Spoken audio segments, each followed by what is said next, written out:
Bismillahirrahmanirrahim. Assalamualaikum warahmatullahi wabarakatuh. Alhamdulillah, wassalatu wassalamu ala rasulillah wa ala alihi wa sahbihi wa man walah.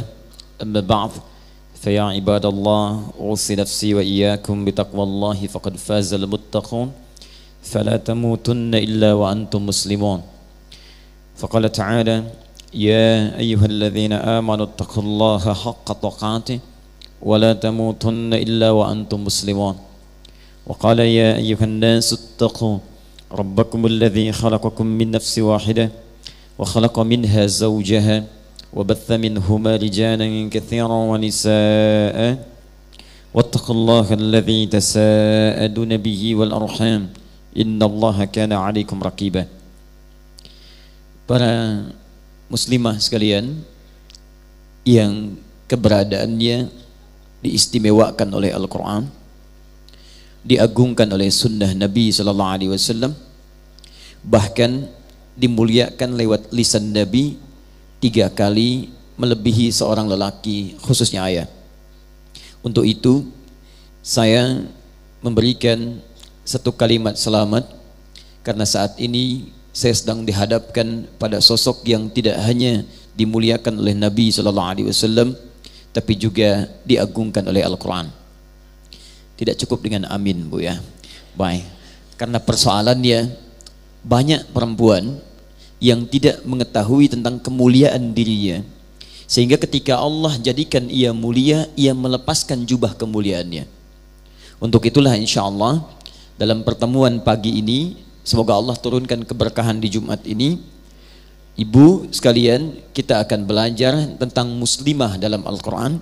Seperti apa ia dimuliakan, bagaimana menjaga kemuliaannya, hingga kemudian di akhir nanti Nabi mengatakan yang semacam itu langsung saat hisab diperintahkan oleh Allah Subhanahu wa Ta'ala. Disebutkan dalam hadis riwayat At-Tirmidzi dengan kalimat yang sangat indah, udkhulil jannata min haitsu syi'ti. Silahkan masuk surga dari pintu mana saja yang engkau inginkan.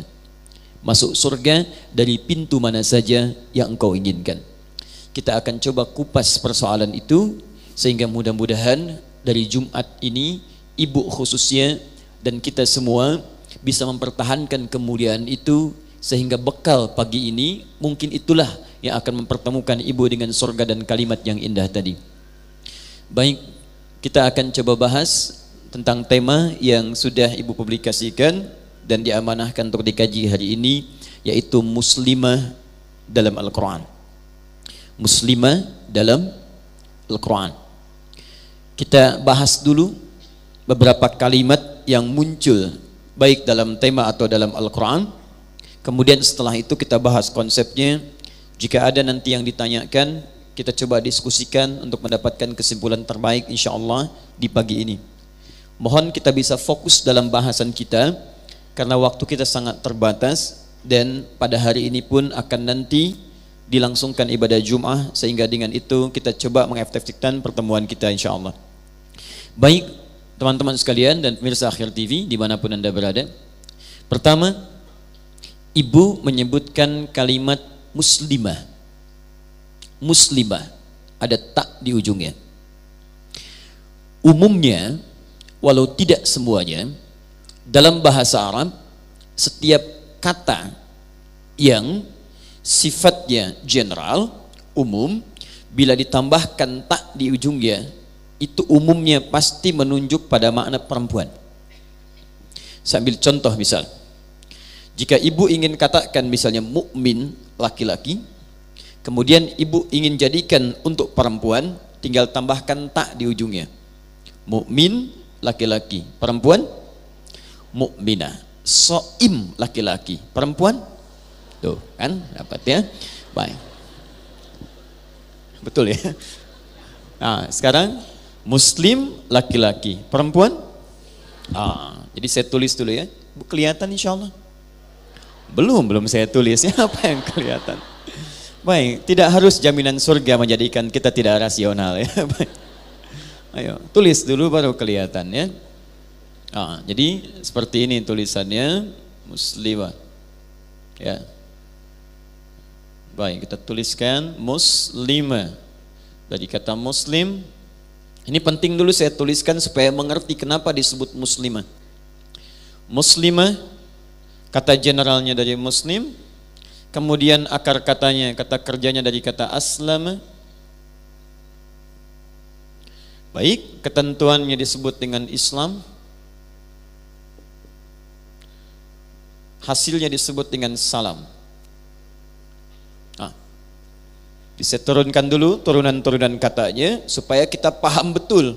Ya, saat disebut ibu sebagai muslimah, ini kata umumnya, kemudian ini kata kerjanya, ini kemudian agama atau perangkat, ya, cara menjadi muslimah yang baik, kemudian ini hasilnya. Turunan ini nanti kita turunkan dalam Al-Quran, ya. Kita misalnya turunkan yang ini dalam bentuk jama' Quran, surah ke-33 Al-Ahzab ayat 35. Yang ini dalam bentuk jama'nya ditemukan Quran surah ketiga ayat ke-102 paling kanan sebelah atas. Yang ini aslama atau aslim, ya, kita temukan di Quran misal surah kedua Al-Baqarah ayat 131 misal. Yang ini Islam kita temukan di Quran surah ketiga ayat 19. Yang ini kita temukan di Quran misal surah ke-19 Maryam ayat ke-15. Baik, sekarang kita coba turunkan dulu keistimewaan muslimah dalam Al-Quran berdasar kata yang tadi disebutkan. Perhatikan baik-baik. Saya akan bagi dulu kata muslimah pada dua bagian.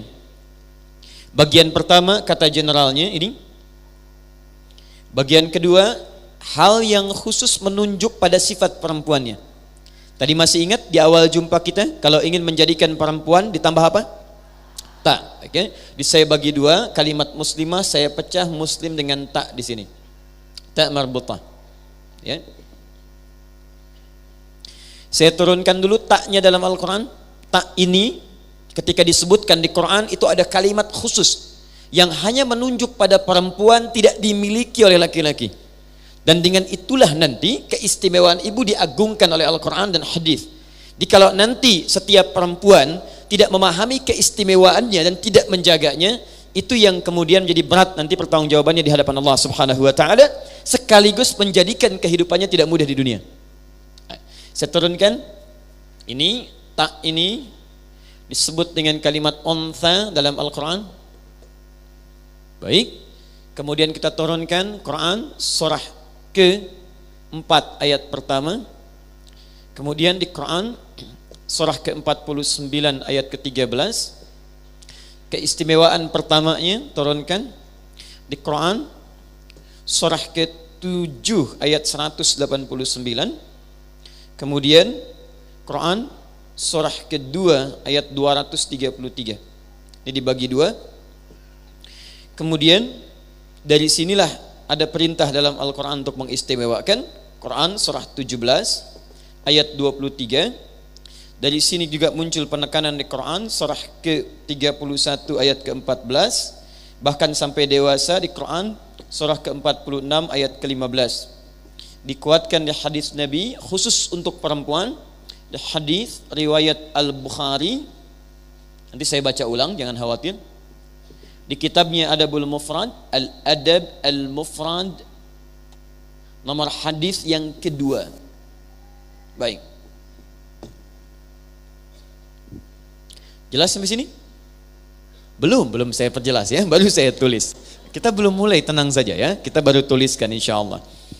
Baik, saya bagi dua ya pembahasan kita. Pertama, kita mulai dari yang tak dulu ini, menunjuk pada perempuannya secara umum. Apa sifat-sifat perempuan yang disebutkan di Quran? Dan dengan sifat ini dibedakan ia dari laki-laki. Hati-hati, karena sekarang tidak sedikit yang diciptakan perempuan, tapi dia tidak mengenal dirinya. Bahkan ada yang ciri fisiknya perempuan, tapi dia merasa laki-laki. Itu yang jadi masalah. Ya, sebagaimana ada laki-laki, ada yang merasa dirinya sebagai perempuan. Karena itu Quran memperkenalkan apa ciri khas perempuan. Seperti apa sifatnya sehingga dengan itu laki-laki bisa memahami perempuan, perempuan bisa mengerti dirinya, begitu sebaliknya. Nah, mari kita lihat tak ini yang menjadi tanda khusus, yang menjadi tanda khusus untuk perempuan itu asal kalimat lengkapnya, kalimat umumnya dalam bahasa Arab, termasuk di Quran disebut dengan kata untha namanya. Untha. Sehingga ketika Allah memperkenalkan perempuan saat diciptakan yang berbeda dengan laki-laki, kalimatnya disebut dengan kalimat lengkap, tidak dengan kalimat singkatan, kata ganti atau sifat. Yuk kita buka Quran surah keempat ayat pertama. Ya ayyuhan nasu, hai manusia. Jika ibu temukan kalimat nas dalam Quran, itu artinya Allah menunjuk seluruh manusia tanpa kecuali. Saya sering sampaikan dalam beberapa kesempatan ta'lim, manusia disebut setidaknya dengan 5 nama di Quran. Kalau menunjuk pada persoalan nafsu dan persaingannya dengan takwa, itu disebut dengan bashar. 35 kali disebutkan dalam Al-Quran. Ibu kalau Jumat suka baca surah apa? Al-Kahf ayat 110 itu paling kiri di pertengahan. Qul innama ana basyarum mithlukum. Bashar, ya. Itu kalau disebutkan bashar menunjuk pada perpaduan sifat takwa dan nafsu. Jadi kita itu manusia yang punya takwa sekaligus punya nafsu. Takwa disebutkan 115 kali di Quran, nafsu disebutkan 115 kali di Quran. Takwa sifat baik yang menunggangi malaikat. Malaikat disebutkan 88 kali di Quran. Nafsu cenderung buruk ditunggangi oleh setan. Setan disebutkan 88 kali dalam Al-Quran. Makanya jangan heran kalau ibu sedang ingin mengerjakan sesuatu, itu dalam jiwa kita suka ada 2 dorongan. Pernah mendengar azan? Allahu Akbar, Allahu Akbar. Pernah? Kan ada perasaannya, cepat siap-siap, sudah azan. Pernah begitu? Nah, itu takwa. Begitu selesai azan, yang lain mengatakan tenang, baru azan, belum qomat. Pernah ada perasaan itu? Itu nafsu namanya. Nah, sifat ibu kalau ada seperti itu artinya menunjukkan ibu benar-benar dicipta sebagai manusia, bashar. Nanti turun ayat bagaimana cara mengangkat takwa dan menekan nafsu. Lain waktu kita bahas. 2 disebut ins. Ins, makhluk lembut. Makhluk yang halus, ramah. Disandingkan dengan jin. Ya, kalau disebutkan ins di Quran itu selalu disandingkan dengan jin. 18 kali pasangannya disebutkan di Quran. Ya ma'syaral jinni wal ins wa ma khalaqtul jinna wal ins. Jadi lembut ya. Kalau disebutkan ins itu menunjuk pada kelembutan kita. Jadi kalau ibu membaca Al-Quran menemukan kalimat ins, itu ibu itu sedang diajak berpikir oleh Allah. Jadi kalau Anda sedang baca Quran tapi lisan terbiasa kasar, tangan kasar, artinya kita diminta mengoreksi diri untuk kembali pada fitrah semula. 3 insan, saya agak cepat. Insan disebutkan 65 kali dalam Al-Quran, di 63 ayat berbeda, di 43 surah yang tidak sama. Kalau disebutkan insan itu menunjuk pada totalitas kehidupan kita. Ya, makhluk yang tidur, yang makan, yang sholat, yang minum, yang berpakaian, semua totalitas aktivitas kita disebut insan namanya. Karena itu langsung diberikan satu surah menunjuk pada keutamaan aktivitasnya. Surah ke-76 Al-Insan. Baik, keempat disebut dengan Bani Adam. Bani Adam 7 kali disebutkan dalam Al-Quran untuk menunjuk asal mula keturunannya yang dari Adam. Maaf, tidak ada satupun manusia yang hadir di muka bumi ini kecuali kalau ibu urutkan itu sampai nasabnya ke Nabi Adam alaihissalam. Kalau tidak percaya silahkan ibu cari, ibu keturunan siapa, ya.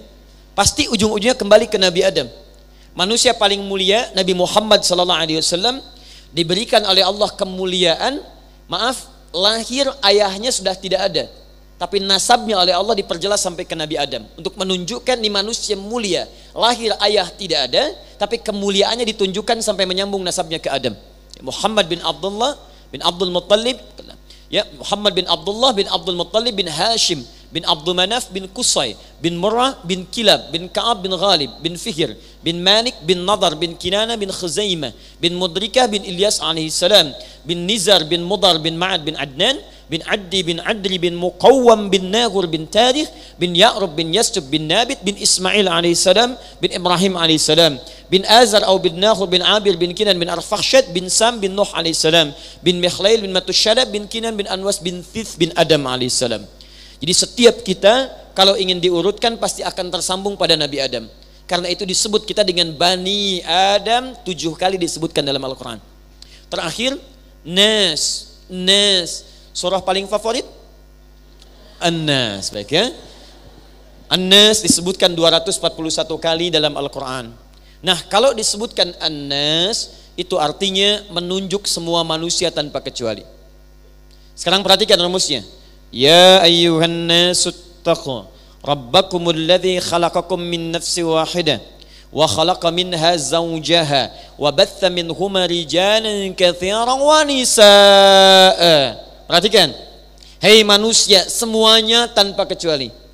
Tingkatkan takwamu kepada Allah yang telah menciptamu dari satu asal bapa Adam, pasangannya Hawa perempuan, kemudian dari situ tersebar laki-laki dan perempuan. Ketika Allah menyebutkan perempuan nisa, maka diperinci di Quran surah ke-49 ayat ke-13. Siapa itu sifat nisa yang dimaksudkan? Karena itu saya kotaki yang ini. Baik ya? Di sini disebutkan nisa, sifat nisanya dirinci kemudian di Quran surah 49 ayat 13. Pelan-pelan di sini kita akan masuk pada bahasan utama kita.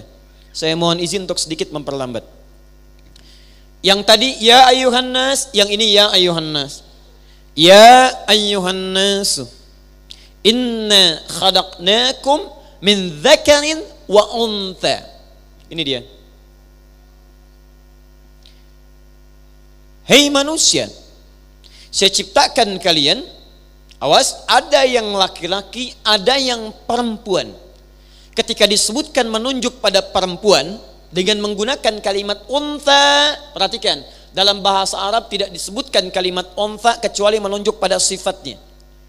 Jadi kalau yang di An-Nisa tadi menunjuk kepada jenisnya, gendernya perempuan, lalu setelah disebutkan perempuan disebutkan sifat kemuliaannya. Apa beda laki-laki dengan perempuan? Kata Quran, perempuan memiliki sifat untha yang tidak dimiliki oleh laki-laki. Apa itu sifat untha yang dimaksudkan? Ibu silahkan buka kamus bahasa Arab. Ibu akan temukan kalimat yang dahsyat, yang tidak ditemukan keterangan ini yang sesuai kecuali hanya dalam Al-Quran.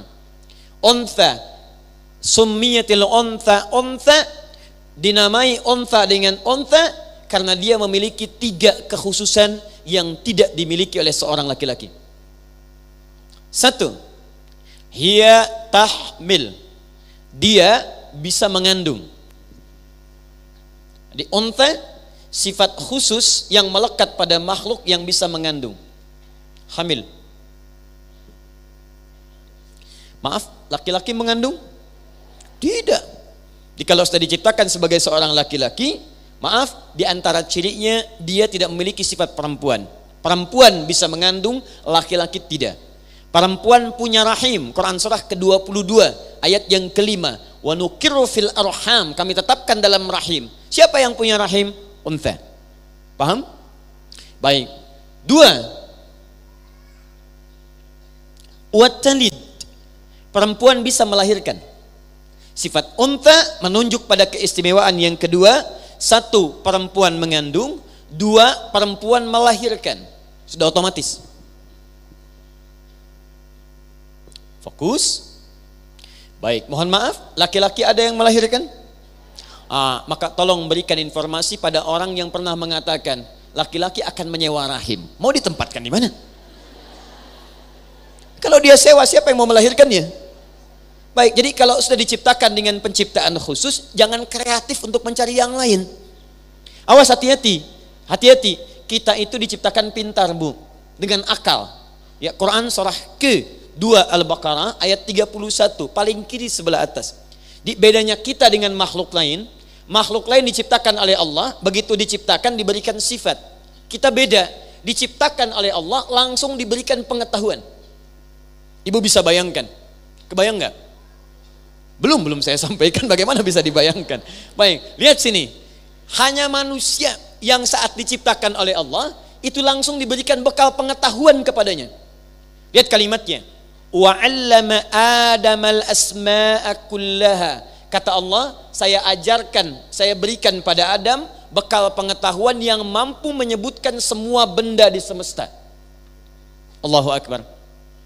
Ini coba sebutkan nama-nama benda yang ada di masjid TSB ini. Apa saja? Papan tulis, ada spidol, ada mikrofon, ada layar, ada macam-macam, banyaknya luar biasa. Sekarang kemampuan manusia, kata Allah, diberikan oleh Allah mampu menyebutkan semua benda di semesta.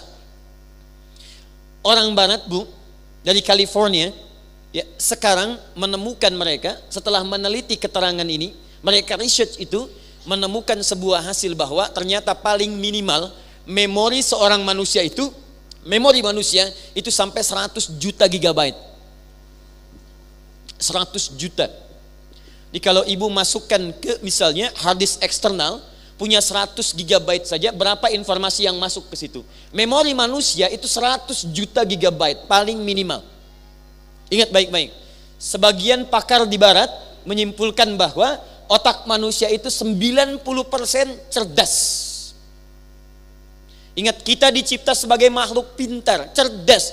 5%-nya genius. 5-nya yang lain terlihat lambat. Jadi kalau ibu misalnya, maaf ya, dititipkan oleh Allah misalnya seorang anak terlihat lambat, kurang berkembang pengetahuan, ingat baik-baik, itu hanya 5% yang ada pada dirinya. Ibu bisa naikkan levelnya kepada jenius 5 yang lainnya, atau minimal ambil yang 90-nya. Ingat, kita dicipta sebagai makhluk yang pintar. Pintar itu anugerah, bodoh itu pilihan. Balikan sini. Kembalikan. Baik, saya mau kembalikan ke sini. Lihat baik-baik, tadi ada 3 kemuliaan yang tidak dimiliki laki-laki, hanya dimiliki unta perempuan. 1 apa? Mengandung. 2 apa? Melahirkan. 3 apa? Belum. Ingat, belum. Belum saya sampaikan. 3, teruskan. 3, memberikan ASI atau menyusui. Menyusui. Mengandung, melahirkan, dan menyusui atau memberikan ASI. Baik, fokus baik-baik. Silahkan Anda cek di kitab manapun, bahkan yang diyakini sebagai kitab suci. Silahkan bandingkan dengan Al-Quran. Anda tidak akan pernah menemukan keterangan 3 hal yang khusus melekat pada perempuan ini, ternyata hanya disebutkan dalam Al-Quran dengan segala jenis kemuliaannya. Perhatikan baik-baik. Dalam hal mengandung, Quran surah ke-7 ayat 189. Bahkan dirinci bagaimana prosesnya. Dalam hal melahirkan dan menyusui, Quran surah ke-2 ayat 233. Jelas disebutkan. Perhatikan Quran surah ke-7 ayat 189. Falamma taghasyaha hamalat hamlan khafifa. Tatkala suami istri mulai bercampur, maka istri mulai mengandung, kandungan dari ringan. Famarat bih, terus kemudian berproses. Falamma athqalat, maka tatkala kandungan semakin besar menuju masa persalinan, di situ ada rahasia yang nanti saya bacakan dan kita pelajari saat masuk pada kategori yang kedua ini. Nanti ibu kalau ingin memiliki kandungan berkualitas dengan anak yang luar biasa berkembang dengan baik, nanti Quran berikan petunjuk kepada ibu. Ingat, yang bisa mengandung cuman ibu. Dan nanti ada turunan dalam Al-Quran dan hadis. Ketika Anda punya keistimewaan ini, bagaimana kemudian memanfaatkan keistimewaan itu sehingga kualitas yang terakhir menjadi kualitas yang terbaik di hadapan Allah Subhanahu wa taala. Baik, jadi saya simpulkan dulu yang pertama, ciri perempuan itu 1 apa? Ngandung. 2, 3, baik, 3 keutamaan. 1, saya selesai. Nah, sekarang seorang perempuan yang punya 3 sifat ini, fokus baik-baik, langsung dimuliakan oleh Nabi Sallallahu Alaihi Wasallam dalam menjalani 3 hal ini. Ibu sekarang perhatikan betul ya, karena saya akan membahas sesuatu yang sangat penting yang mungkin jarang diungkap dengan kekinian. Al-Adabul Mufrad karya Imam Al-Bukhari, nomor hadis yang kedua. Ja'a rajulun ila Nabi sallallahu alaihi wasallam. Qila, disebutkan dalam satu hadis, Datang seorang lelaki bertanya pada Nabi sallallahu alaihi wasallam. Qultu, dia berkata, ya Rasulullah, man abar? Ya Rasulullah, pada siapa saya mesti berbuat baik? Qala, kata Nabi, ummak, ibumu. Satu. Qala man abar? Dia bertanya, kepada siapa lagi ya Rasulullah? Qala ummak, ibumu. Dua. Tiga. Qala man abar? Siapa lagi ya Rasulullah? Qala ummak, ibumu. Tiga. Qala man abar? Siapa lagi ya Rasulullah? Empat. Abak, bapakmu. Perhatikan, ibumu, ibumu, ibumu, bapakmu. Lima. Qala man abar? Siapa lagi ya Rasulullah? Thummal aqrab fal aqrab. Baru kerabat terdekat berdasar urutan kedekatannya. Yang paling dekat dengan Anda.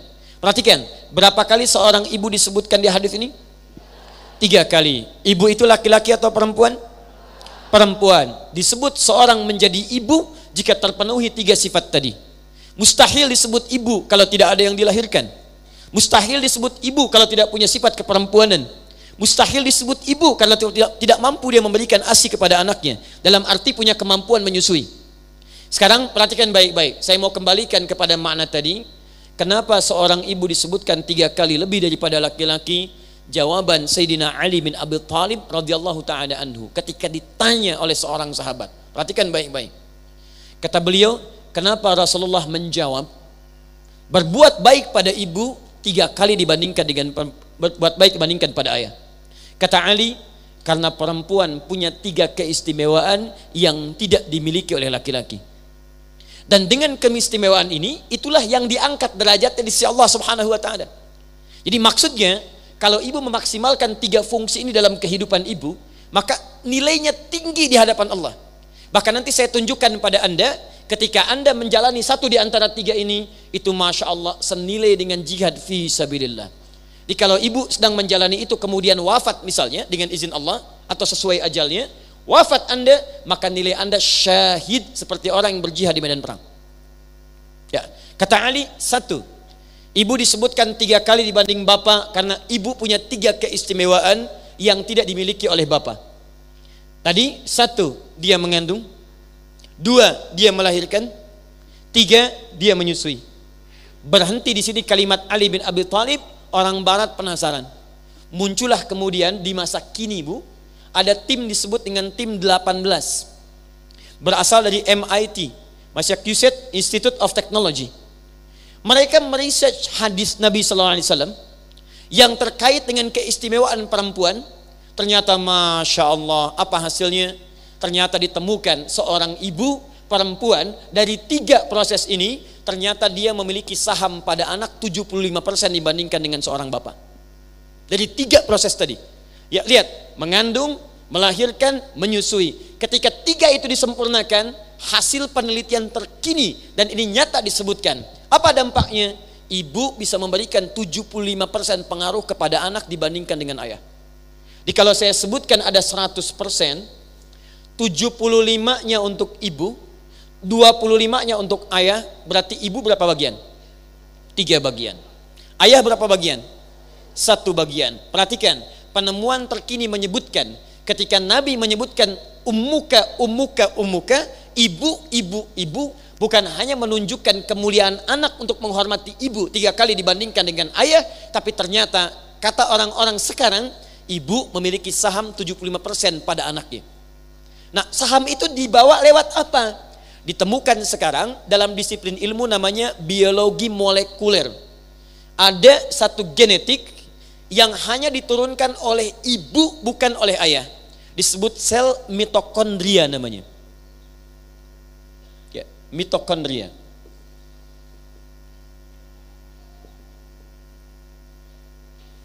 Start ya, kita agak ilmiah dulu dibahas. Maksud saya kalau ibu nanti merasakan itu berarti ibu normal. Ya. Lihat sini. Mitokondria adalah satu sel khusus yang berasal dari ovum atau pihak ibu yang kemudian ketika bercampur dengan saham dari ayah, sperma menjadi nutfah, bercampur 2 itu, maka itu yang akan dominan memberikan pengaruh kepada anak. Di sini kata para pakar, ya, membawa nilai-nilai emosi yang menghadirkan kedekatan, membawa nilai-nilai kemudian Maaf, ada kekuatan mental. Dan yang ketiga, ini selain menghadirkan nilai-nilai emosi, juga menghadirkan perasaan yang dekat, yang amat dalam. Sifat-sifat perasa. Dia ada emosi, ada kekuatan, mentalitas, dan ada perasaan yang menghadirkan kedekatan, selalu ingin dekat. Ya, selalu ingin dekat. Nah, ini ketika seorang ibu kemudian dengan 3 fungsi ini melahirkan seorang anak, jika ini dijalani dengan baik, maaf, yang menyusui langsung dari ibunya, melahirkan dari rahim ibunya, dalam masa kehamilan diberi perhatian langsung dari ibunya, maka perhatikan baik-baik, 75%-nya akan sangat berpengaruh dalam kehidupan anaknya. Contoh, kata para peneliti ini telah dibagi 57 titik di muka bumi, 248 dimensi. Jadi kalau bumi ini dibagi pada titik-titik sampai 7 bagian, misal Bandung dibagi dengan Cimahi, dengan KBP, Kota Baru Parahyangan dibagi sekian titik, 57 titik, 248 wilayah. Dipisahkan seorang ibu dengan anaknya, dipisahkan ibu dengan anaknya, dimanapun dia berada, maka karena sel mitokondria ini 75% sahamnya ini, ibu dengan anak masih punya hubungan kedekatan sekalipun dipisahkan dalam jarak yang cukup jauh. Kalau tidak percaya silahkan. Ibu punya anak usia 3 tahun, suaminya mengatakan, "Mah, anak kita masukkan ke pesantren ya, belum dikirim." Ibu sudah protes, "Jangan dulu Pak, masih 3 tahun. Cek 5 tahun, "Mah, kayaknya sudah siap." "Lihat-lihat dulu Pak pesantrennya." 7 tahun sampai di pesantren, "Mah, ini pesantrennya." "Aduh, belum tega Pak." 12 tahun sudah cukup rasanya. Begitu ditinggalkan baru mau kembali, "Pak, sebentar, 2 jam lagi." Sudah ditinggalkan di pesantren, pulang ke rumah, "Pak, besok ke sana lagi ya." Dan hebatnya, kemanapun anak itu beraktivitas dan sudah jadi apapun, hebatnya dia masih punya rasa dengan ibunya. Kalau tidak percaya silahkan Bu, ibu tempatkan, sedang bekerja di mana, belajar di mana, terpisah jauh jarak, ibu pasti punya rasa. Yang rasa ini tidak semaksimal mungkin dimiliki oleh ayah. Ayah kerja belum tentu ingat anak, ibu masak ingat anak. Ibu nggak bilang iya, pasti itu. Silahkan cek, karena ini persoalannya. Nah, apa hubungannya dengan pembahasan kita? Ini kita belum bahas muslimah ya, baru bahas huruf ta. Bahas ini dulu nih. Nah, karena kita sekarang sedang belajar dalam Al-Quran, muslimah dalam Al-Quran, taknya dalam Al-Quran. Sekarang pendidikan apa yang diberikan oleh Al-Quran yang harus dimaksimalkan oleh seorang ibu, sehingga ketika rasa ini keluar dan dia hidup, anak kita itu atau anak ibu lahir dalam keadaan yang baik dan punya aktivitas yang baik. Ternyata kesolehan anak-anak nanti setelah dilahirkan itu bergantung pada 3 proses ini. Kalau ibu tidak menjalani 3 proses ini dengan baik, maka nanti saat dia terlahir tidak mudah untuk mengembalikannya. Nah, sekarang saya mau turunkan, barangkali ada yang masih dalam proses ini atau yang sudah lewat misalnya, yang nanti akan diturunkan kepada anak-anaknya. Saya cepat saja karena ini bukan bahasan inti kita. 1 Quran surah ke-7 tadi ayat 189. 2 Quran surah 3 ayat 35 sampai 37. Dalilnya di hadis Al-Arba'in saja paling cepat.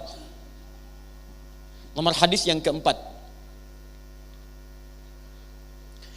Ibu ingin anaknya pintar? Pintar, ingin anaknya pintar? Baik, sebentar Bu, kita nanti bagikan ya, kita nanti bagikan. Pintarnya tidak main-main, karena pintar dari segi ingatan dibagi 4 bagian oleh orang sekarang. Cepat ingat, lambat lupa. Itu bagus. 2, cepat ingat, cepat lupa. Agak repot. 3, awas hati-hati. Lambat ingat, lambat lupa. 3, itu nggak apa-apa. 4, ini yang agak repot. Lambat ingat, cepat lupa. Saya sudah ceramah 1 jam. Ibu paham? Belum. Masya Allah. Saya ulangi ya. Ya Ustadz, 30 detik lagi saya terangkan, 30 menit saya selesaikan. Sekarang paham? Belum. Begitu selesai ceramah, paham Ustadz. Keluar masjid, lupa. Nah, itu yang keempat. Nah, saya kasih rahasia ya. Ada rahasia terbesar. Dan ini telah dibuktikan ketika turun Al-Quran di masyarakat paling terbelakang. Masyarakat paling terbelakang di muka bumi setelah di research dulu zamannya jahiliyah. Itu luar biasa. Banyak tertinggal, banyak kebodohan dalam arti perilaku, adab dan akhlak. Dan mohon maaf, banyak tindakan-tindakan buruk terjadi. Turun Al-Quran, dipraktekkan itu tiba-tiba melahirkan orang yang cerdas luar biasa, bisa menaklukkan Persia, mengalahkan Romawi, dan menemukan banyak penemuan. Apa di antara rahasianya? Yuk kita lihat pelan-pelan. Ternyata ibu, salah satunya, setiap ibu-ibu muslimah yang muslim pada saat itu diminta oleh Nabi SAW memaksimalkan 3 fase tadi. Sekarang perhatikan baik-baik. Ya. Dan terlahirlah generasi yang kelima dari segi kepintaran. Cepat ingat, sulit lupa. Jadi orang yang kelima ini bukan ingin ingat, ingin lupa susah bu. Bayangkan, mau lupa susah, bukan mau ingat. Ini yang kelima. Apa rahasianya? 1. Dalam masa kandungan,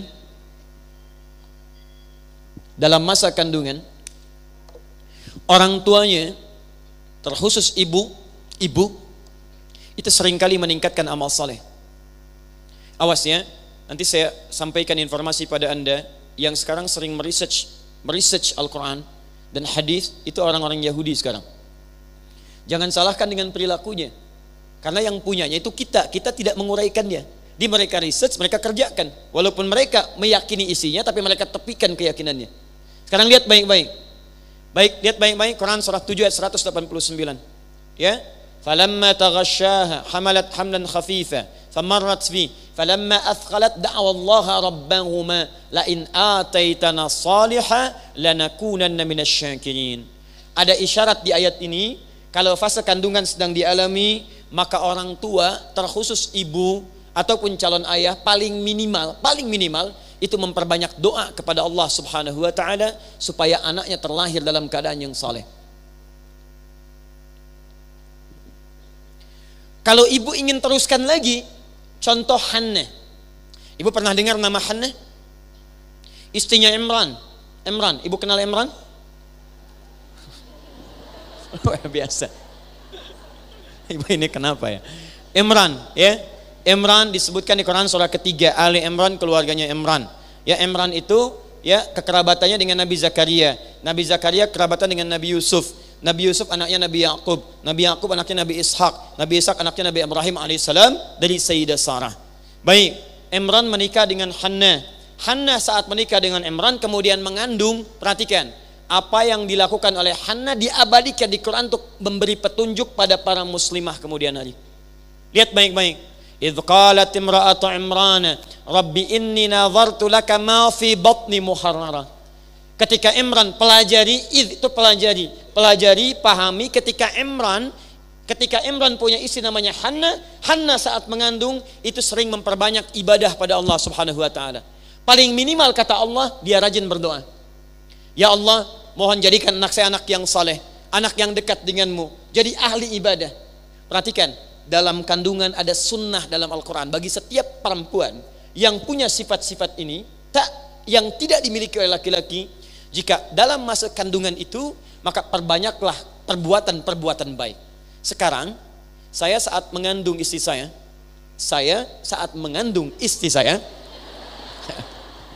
baik, saya saat mengandung istri saya, yang pertama, ya Muhammad Hamilul Quran, kami konsultasi pada seorang dokter muslimah.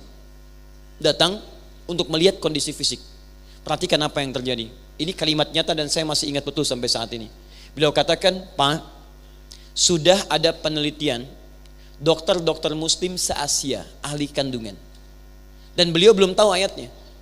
Ternyata kalau seorang perempuan itu mengandung dan orang tuanya sering banyak berbuat kebaikan, terkhusus bagi seorang muslim sering berbuat amal soleh, maka itu akan langsung berdampak pada kandungannya, pada anaknya. Memberikan dampak. Apa yang memberikan dampak itu? Mitokondria, 75% tadi. Dimohon maaf Bu ya, kalau itu langsung diberikan, diamalkan oleh ibu, petunjuknya cuma di Islam. Ibu rajin baca Quran, meningkatkan amal soleh, rajin tahajud, rajin puasa. Demi Allah saya katakan, pembuktiannya sudah ada di zaman modern, jaminan ayatnya ada, kesolehan orang tua akan langsung berdampak kepada kesolehan anak. Saya tutup dulu sebentar supaya saya pindah kepada bagian yang terpenting yang bisa kita bahas. Perhatikan, ASI juga demikian. Lahir, ASI diberikan. Pembuktian paling besar, ibu pernah dengar seorang anak Indonesia namanya Fajar. Pernah dengar? Fajar, ini Fajar asli. Fajar, ibu sekalian, asalnya dari Solo Tigo, ya, kemudian beraktivitas banyak di Bandung. Ketika lahir beratnya hanya 1,6 kilo. Prematur dan otaknya divonis lumpuh otak. Lumpuh. Jadi kalau sekarang diajak bicara agak telat. Ya, kadang-kadang ibu sudah selesai, dia baru ketawa. Ya, muncul, responnya agak telat. Tapi Allahu Akbar. Ibu tanya Fajar tentang Quran. Sepersekian detik bisa diteruskan ayatnya. Fajar teruskan ayat. Amma yatasaalun. Tidak banyak fikir. Anin naba'il azim. Fajar ayat ini sebelumnya apa? Fajar teruskan ini. Allahu Akbar. Apa rahasianya? Orang tuanya tidak putus asa, yakin dengan kuasa Allah, dikeluarkan keistimewaan tadi. Setiap diberikan ASI, ayahnya membacakan Al-Quran 1 juz. Berikan ASI, ayahnya Al-Quran 1 juz. Ayahnya Al-Quran 1 juz. Usia 4 tahun, saat mulai dia bicara, yang keluar Quran. Dan telah hafal 30 juz Al-Quran. Nanti insya Allah kita tunjukkan tanggal 28 Januari. Kita akan adakan hari Al-Quran di Istiqlal. Dan kita akan hadirkan orang-orang hebat yang ternyata Masya Allah banyak di antara mereka dari kecilnya, dari kandungan dan terlahir, terus sudah diisi dengan Al-Quran. Al-Quran, Al-Quran, Al-Quran. Tuh. Baik, jadi saya ingin berikan dorongan. Kalau ibu ingin menghasilkan kualitas anak yang baik, kata Nabi, ibu punya 3 peluang yang tidak bisa dimiliki oleh laki-laki. Maka nanti kalau ada anaknya lagi mengandung atau kerabatnya yang lain, saran saya maksimalkan untuk mendapatkan keistimewaan itu. Ingat, kalau ada anak kemudian berperilaku yang kurang baik, jangan dulu dicela. Coba ibu ingat-ingat, perilaku ibu apa yang dikerjakan dalam 3 masa itu. Itu dulu poinnya. 2. Kita baru huruf ta itu ya. Saya boleh hapus?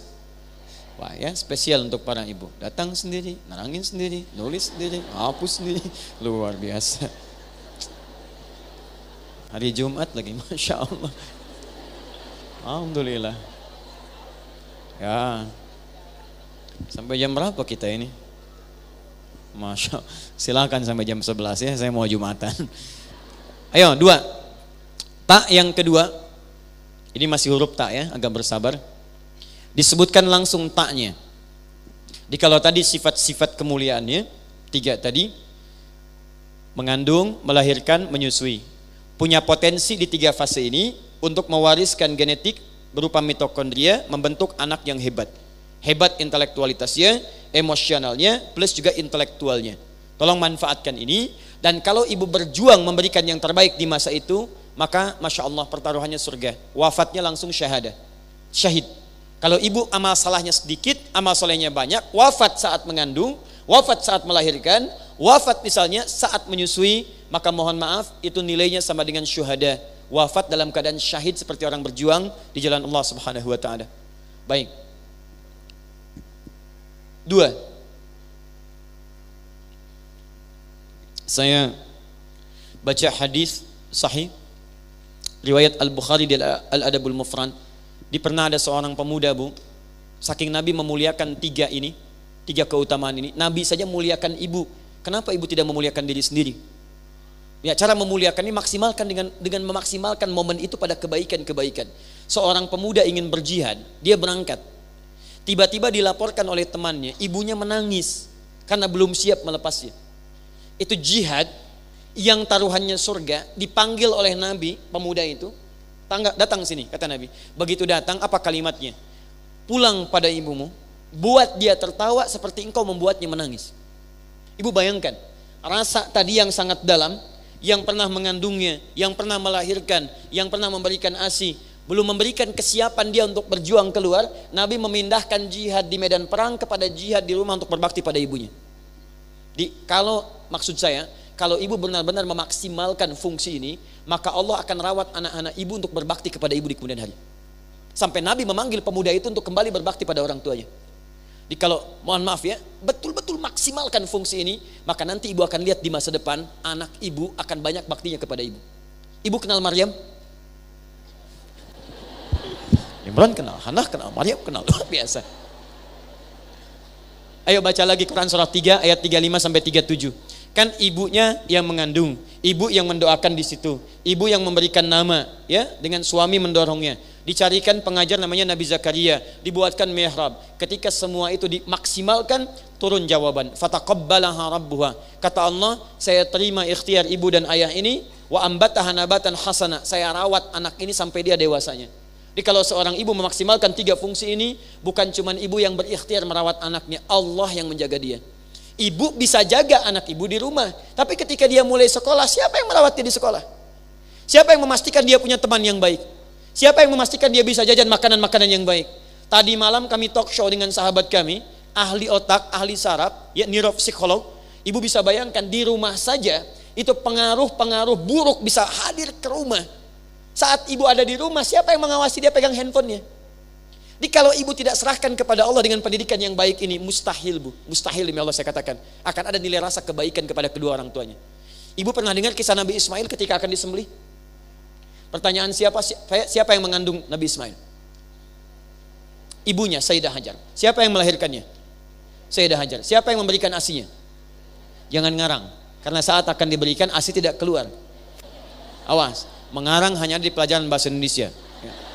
Kalau kita harus sepakat, ini pertemuan pertama kita. Kalau tidak tahu katakan, wallahu a'lam. Siapa yang memberikan asi kepada Nabi Ismail? Bukan wallahu a'lam, bukan. Tidak ada. Tidak ada yang memberikan asi karena tidak keluar asinya.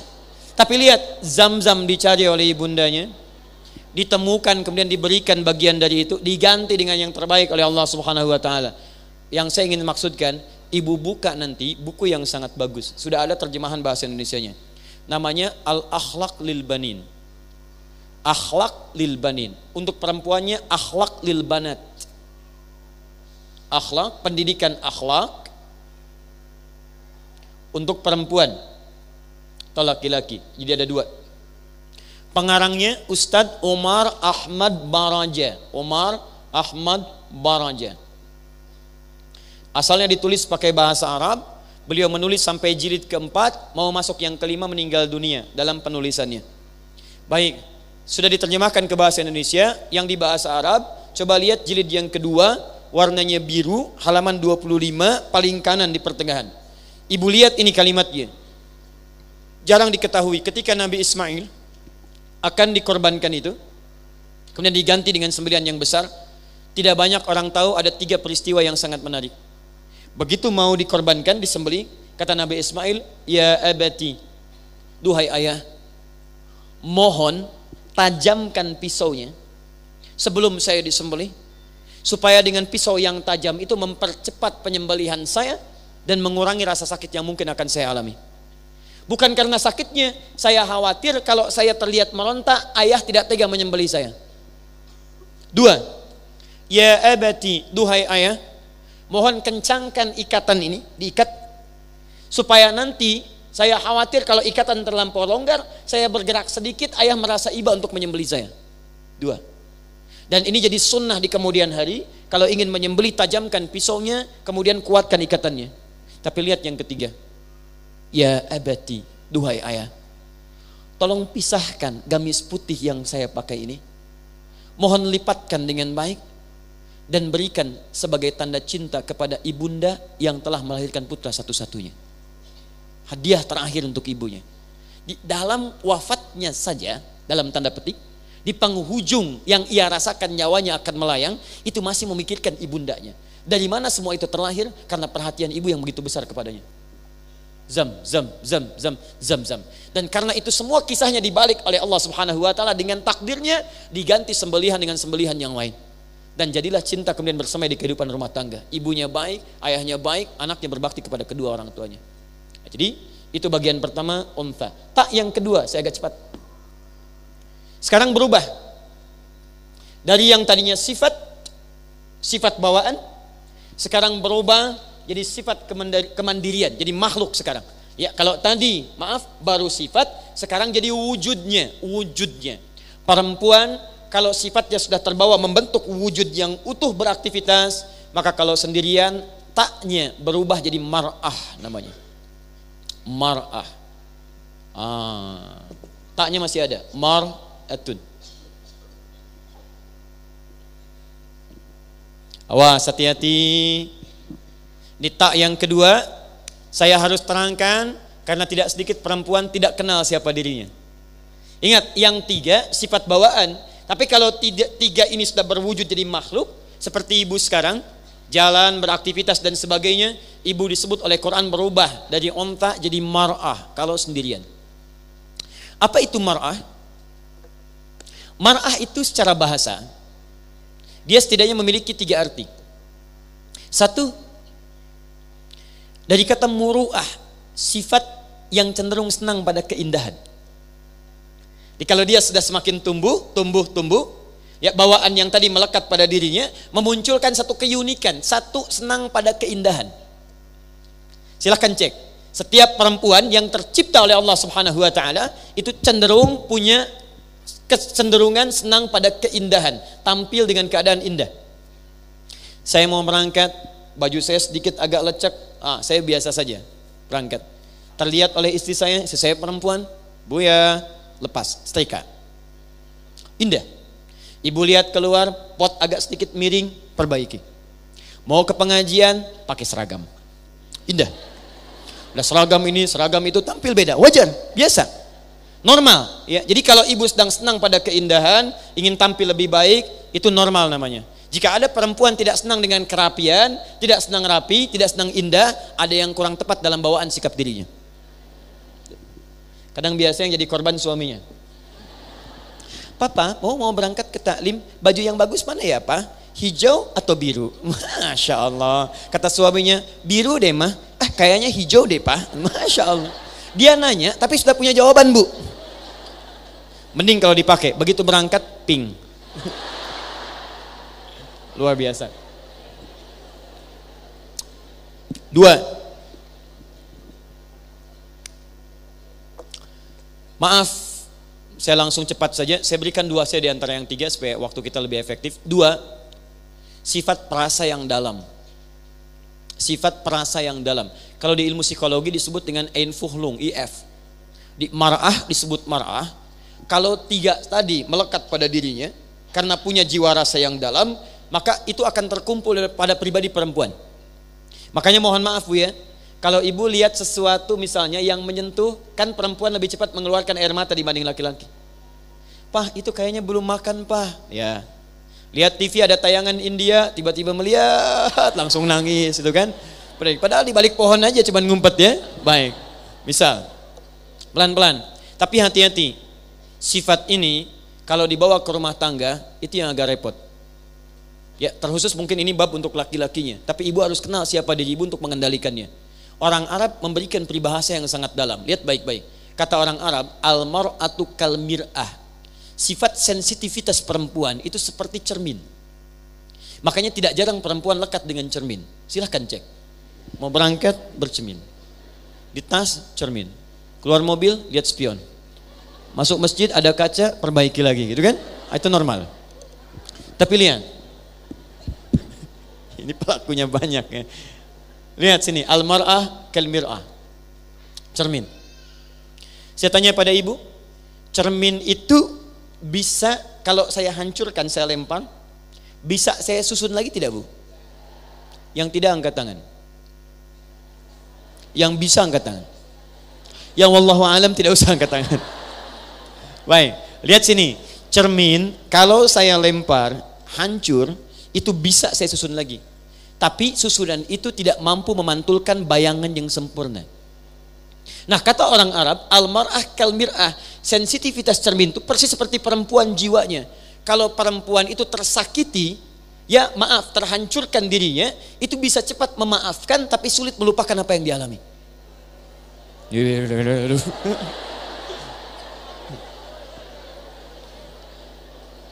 Ibu kalau nggak percaya silahkan. Ibu punya masalah dengan suami hari ini, diskusinya bisa mengenang rekening listrik 10 tahun yang lalu. Apa papa nggak ingat? Dulu kan begini-begini. Dulu diingat lagi tuh. Yang dulu muncul daftarnya masih banyak inventarisirnya tuh. Silahkan cek. Nah maka dari itu nanti, ini kalau agak panjang habis waktu kita. Sebetulnya dalam setiap ini ada solusinya. Kalau ibu sedang punya rasa yang dalam, bagaimana mengelolanya? Karena tidak mudah, karena setiap perasaan perempuan, khususnya ibu kepada anak, itu bisa jadi doa, Bu. Jadi saya sarankan pada ibu, kalau ibu sedang punya perasaan yang kecewa pada anak yang dalam, arahkan pada doa yang baik.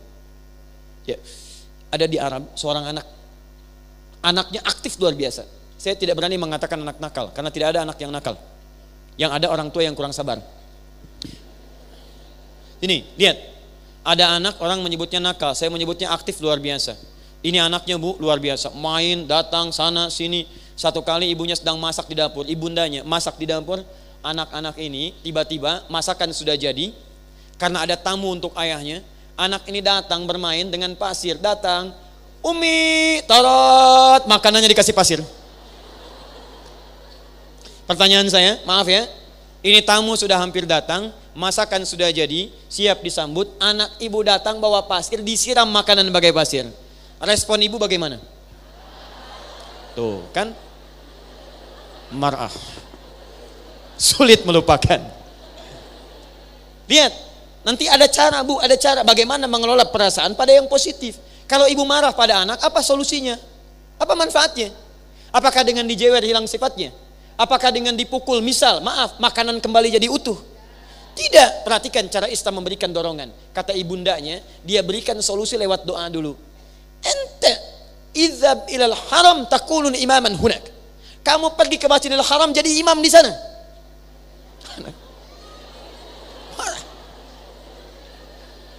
Dia ngasih pasir, ibu balas lewat doa. Kata ibunya, kamu pergi ke Masjidil Haram jadi imam di sana. Anaknya saat itu cuman cengengesan, tapi sekarang dia menjadi pemangku dua masjid suci di muka bumi, Al-Masjid Haram dan Masjid An-Nabawi. Dialah Imam As-Sudais, Abdurrahman As-Sudais. Ayo, coba ibu alihkan. Kalau anak-anak sedang kurang menyenangkan, ibu berdoa, jangan dikeluarkan. Saya kutuk kamu jadi kodok. Masya Allah, Allah ciptakan dia jadi manusia. Kenapa ibu alihkan kepada batu dan yang lainnya? Jangan diulang kisah maling kundang, tangkuan parahu dan sebagainya. Dia, kembalikan ke sini. Ya, tuh kalau sendirian.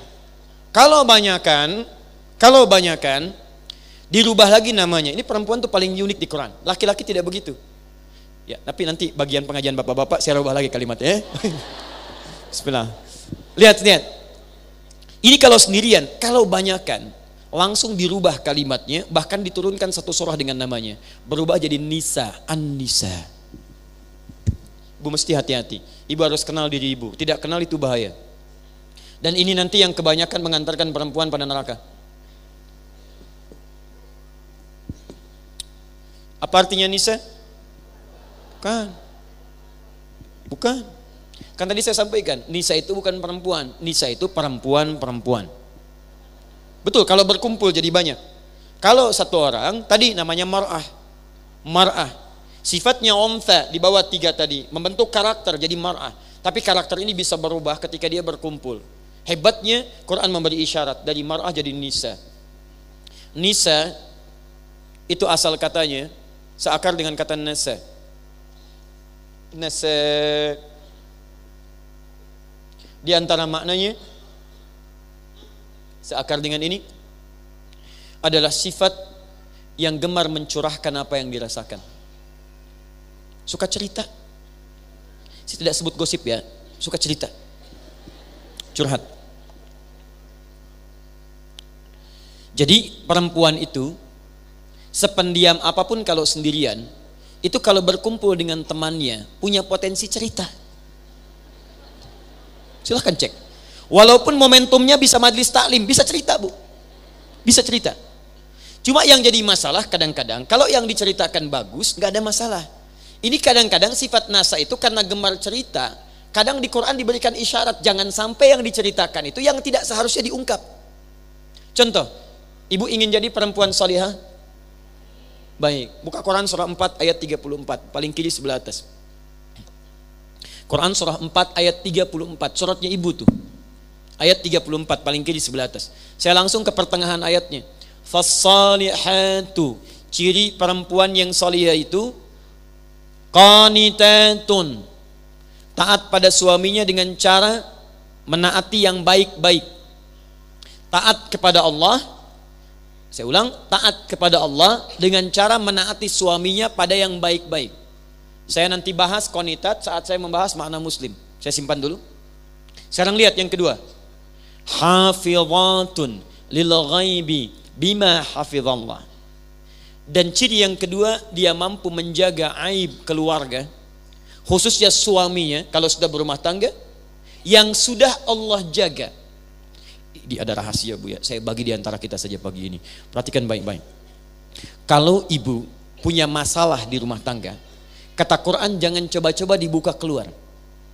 Jangan dibuka keluar. Kecuali nanti ayat 35-nya, kalau ibu menemukan sosok untuk bisa memberikan solusi yang dibenarkan oleh agama, itu boleh. Tapi kalau sekedar cerita, kata Quran jangan dibuka. Lihat sini ya, kalau ibu tidak buka, Allah akan jaga rahasia ibu sampai dengan kiamat.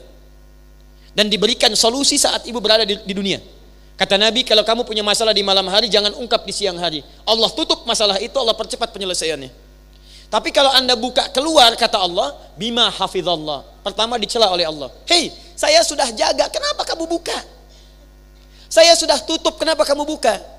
Jadi kalau ada aib rumah tangga tersebar keluar, maaf, kaidahnya jangan salahkan yang menyebarkan. Ibu koreksi diri, kenapa ibu buka? Itu poinnya. Cuman persoalannya kadang-kadang adalah sifat nisa ini terbawa berlebihan dalam diri. Silahkan cek, belum mampu dikontrol. Judulnya taklim, datang ke majelis ilmu, kumpul dengan teman-teman. Jeng, apa kabar? Baik, alhamdulillah, masya Allah. Sehat, sehat. Suami bagaimana? Di situ masalahnya.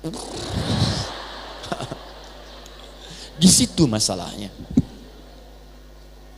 Iya sama ya, aku juga. Datang satu lagi, kenapa begini? Ih, nggak nyangka ya, nyangka. Tuh. Ketika anda berkata tidak nyangka, anda sedang nyangka di situ. Berapa banyak dosa berkumpul di situ? Nisa. Dan yang punya cuman perempuan. Laki-laki sedikit tapi dominan perempuan. Ya. Silakan tidak percaya. Ibu bukankah saat menunggu tadi saling cerita? Cek apa yang diceritakan. Saya tidak, Ustaz, tidak seperti ibu itu tuh. Oh, sama. Sudah ya. Jadi satu apa? Untha. Dua apa? Mar'ah. Tiga apa? Kenali diri ibu dengan tiga sifat ini, maka itu kemuliaan yang bisa ibu dapatkan. Untha sudah saya terangkan. Mar'ah jaga sifat itu. Nisa kendalikan keadaan ibu. Jangan sampai mengungkap semua hal yang mesti misalnya diceritakan atau tidak seharusnya diungkap. Tayyib, yang terakhir, di sini kita berhenti. Saya diberikan alokasi waktu sampai jam 10. Jadi sedapat mungkin saya maksimalkan. Ini tadi baru taknya, sekarang kita ambil muslimnya. Muslim. Apa bedanya tak dengan muslim? Kalau masih menjadi tak, maka ini mencakup sifat untuk seluruh perempuan. Mau dia beriman atau tidak, masuk Islam atau tidak, maaf, sifat ini melekat pada dirinya. Silahkan, yang mengandung itu perempuan Islam saja atau non muslim juga? Non muslim juga. Maaf ya, yang mengandung cuma orang Islam. Tidak, non muslim mengandung, Kristen mengandung, Hindu mengandung, yang lain mengandung. Di sifatnya melekat. Mereka melahirkan juga, kemudian memberikan ASI juga. Jadi sifatnya masih umum. Yang suka cerita orang Islam saja atau non muslim juga? Perempuan sepanjang dia punya sifat nisa dan mar'ah melekat pada dirinya. Tapi Allah kemudian ingin bedakan. Kata Allah, perempuan muslim itu spesial. Mesti punya perbedaan dengan yang belum beriman. Dan disinilah ibu dibedakan dengan yang lainnya. Kalau ibu sampai dengan saat ini belum memiliki sifat-sifat ini, maka mohon maaf, saya sarankan pada ibu segera berbenah diri. Mungkin inilah kesempatan yang Allah berikan kepada ibu sebelum kembali pada Allah Subhanahu wa taala. Saya sebelum sampai di sini dari Bekasi tadi, sebelum ke sini kami mampir sedikit di Bandung juga. Qadar Allah, malam tadi dengan izin Allah sesuai ajalnya ada ibunda dari sahabat kami yang kembali menghadap Allah Subhanahu wa taala. Beliau meninggal dunia, tadi kami sempat takziah untuk mendoakan, kemudian langsung ke sini. Dan saya berikan selamat kepada ibu masih mendapatkan kesempatannya. Tapi ibu tidak tahu kapan berpulang. Ibunda tadi Masya Allah, anaknya bagus, ketua dari yayasan di DKM, pekerjaannya baik luar biasa, ibunya juga diwafatkan di hari Jumat, punya rasa yang bagus, gak mau ke rumah sakit, anaknya dikumpulkan, diberikan yang terbaik, diberikan pesan, Masya Allah. Tapi kita tidak tahu bagaimana keadaan kita saat pulang. Maka dari itu, kalau ibu belum memiliki sifat ini, barangkali ini kesempatan yang Allah berikan pada ibu untuk pulang dalam keadaan yang terbaik. Baik. Satu, Allah membedakan perempuan yang sudah beriman dengan memberikan nama muslim melekat dengan taknya sehingga menjadi muslimah. Kata muslimah ini memberikan konsekuensi perbedaan sifat yang diterangkan dalam Al-Quran dan hadis nanti dengan perempuan-perempuan biasa. Baik, apa di antara konsekuensinya? Kita kembalikan kepada akar-akar kata yang tadi pernah saya sebutkan, yang dituliskan dan sebagian sempat dihapus dan dituliskan dengan kalimat lain. Masih ingat? Muslimah kata umumnya apa? Pekerjaannya apa? Aslama. Konsep keberagamannya apa? Islam. Baik, hasilnya mendapatkan apa? Salam. Nah, sekarang perhatikan baik-baik. Muslimah dipecah jadi muslim dan ta berasal dari kata aslama. Aslama. Saya hapus dulu. Maaf, ibu kelihatan? Kelihatan juga luar biasa. Belum saya tulis. Saya hapus. Aslama. Artinya tunduk, patuh, taat.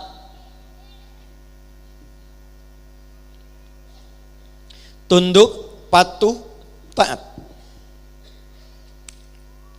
Jadi Allah membedakan perempuan yang sudah berikrar, bersyahadat, beriman kepada Allah dan Rasulnya, sehingga berubah nama bukan sekedar mar'ah dan nisa, tapi menjadi muslimah.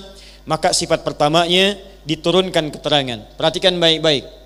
Ketika seseorang sudah disebut muslimah, laki-lakinya muslim, maka dia harus punya sikap-sikap ketundukan, kepatuhan, dan ketaatan. Pada siapa? Pada perintah Allah Subhanahu wa ta'ala. Dari mana taunya tunduknya kepada Allah bukan pada yang lainnya? Perhatikan ketika Allah minta Nabi Ibrahim dengan kalimat perintah, aslama, perintahnya di aslim. Tunduklah, patuhlah, taatlah. Quran surah kedua Al-Baqarah, ya, kita lihat ayat 131. Paling kiri di pertengahan, agak sedikit ke atas. Idh qala lahu rabbuhu aslim. Ingatlah, pelajarilah ketika Allah memerintahkan pada Nabi Ibrahim aslim, dari kata aslama, kata perintahnya aslim. Aslim. Yang laki-laki muslim, perempuan muslimah. Sepanjang mengatakan beriman, yang laki-laki disebut muslim, yang perempuan disebut muslimah. Kaidah pertama kata Allah aslim. Anda melekatkan diri perempuan pada kalimat aslama, maka konsekuensinya Anda mesti aslim, patuh, tunduk, taat pada perintah Allah Subhanahu wa ta'ala. Paham sampai sini? Nah, sekarang pertanyaan kedua, Ustaz, saya melekatkan diri saya pada kalimat Islam, saya muslimah, saya ingin patuh, tunduk, taat kepada Allah, bagaimana caranya?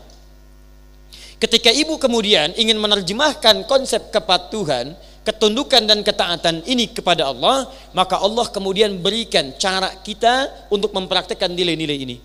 Maka konsepnya, kerangkanya itu disebut dengan Islam namanya. Islam. Hal yang mengatur tata cara kita supaya bisa tunduk, patuh, taat kepada Allah. Hal yang mengatur dalam bahasa Arab yang mendekatkan kita dengan Allah disebut dengan din namanya. Din. Ketika Allah menyebutkan din disandingkan dengan kalimat Islam. Buka Quran surah ketiga ayat 19, paling kiri sebelah atas. Quran surah 3 Ali Imran ayat 19. Inna dina indallahil Islam. Sungguh ad-din, konsep kehidupan yang mendekatkan kita kepada Allah. Di situ diatur supaya kita taat, tunduk, patuh pada ketentuan Allah. Din itu Islam namanya.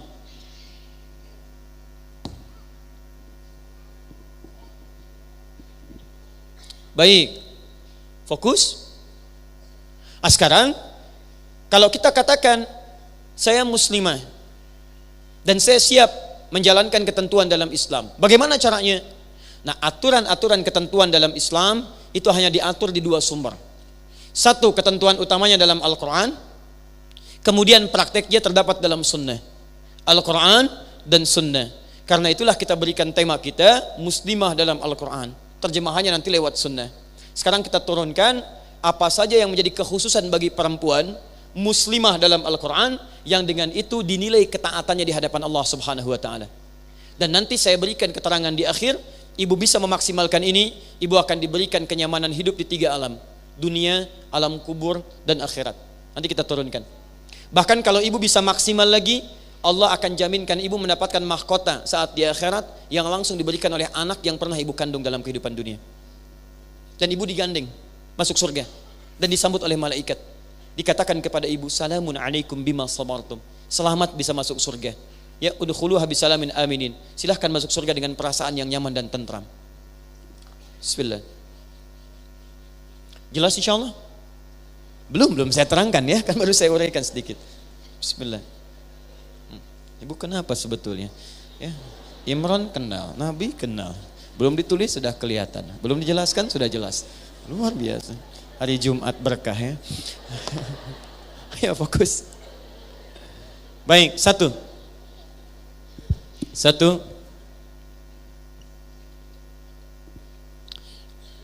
Pertama, ketaatan kepada Allah, ketundukan kepada Allah yang dibuktikan oleh seorang perempuan. Aspek yang pertama, ada yang sama aktivitasnya dengan laki-laki. Ada yang sama. Ya. Apa diantaranya?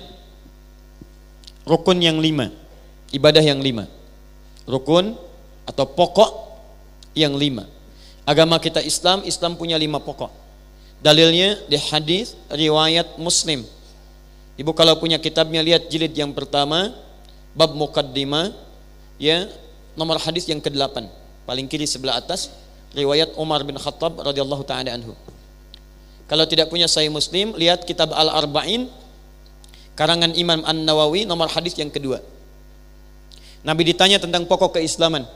Mal Islam an tashhada an la ilaha illallah wa anna Muhammadar Rasulullah wa tuqimas shalah wa tu'tiyaz zakah wa tasuma Ramadan wa tahujjal baita in istata'ta ilaihi sabila. Sekarang fokus, saya ambil satu contoh saja. Dari 5 ini syahadat. Seorang dikatakan muslimah kalau dia bersyahadat. Ibu sudah bersyahadat? Berarti ibu muslimah.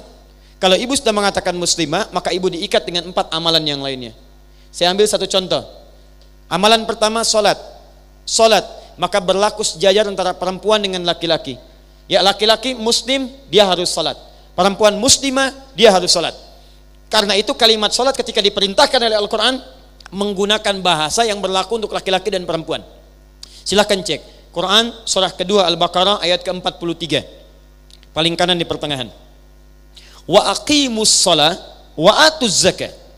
Kata Allah, hei kalian, tunaikan salat, tunaikan. Ketika Allah menyebut tunaikan salat, Allah tidak pisahkan laki-laki dan perempuan. Itu artinya sepanjang dia muslim, mau laki-laki, mau perempuan, wajib dia menunaikan salat. Ini poinnya.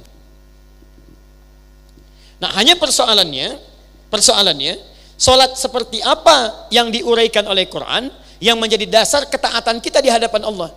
Karena ternyata ini yang paling dahsyat. Jangan-jangan selama ini ibu salat, tapi salat ibu belum dapat pada standar ketaatan kepada Allah. Baik, salat itu berapa waktu yang fardu? 5 waktu, Masya Allah. Ibu salat sehari berapa waktu? Halo? 5 waktu, Alhamdulillah, Masya Allah. Anak 5 tahun, 5 waktu. 15 tahun, 5 waktu. 25 tahun, 5 waktu. Sudah 50 tahun masih 5 waktu juga. Luar biasa. Mau berapa tahun lagi untuk nambah salat sunnah? Lihat sini. Yang fardu berapa waktu? Berapa rakaat? Sekarang perhatikan. Apa standar indikator dalam Al-Quran seseorang menunaikan salat 5 waktu dengan standar? Jadi kalau ibu menunaikan ini berarti ketaatan ibu pada Allah sedang di bawah standar. Di bawah standar. Dekat dengan ban. 1. Quran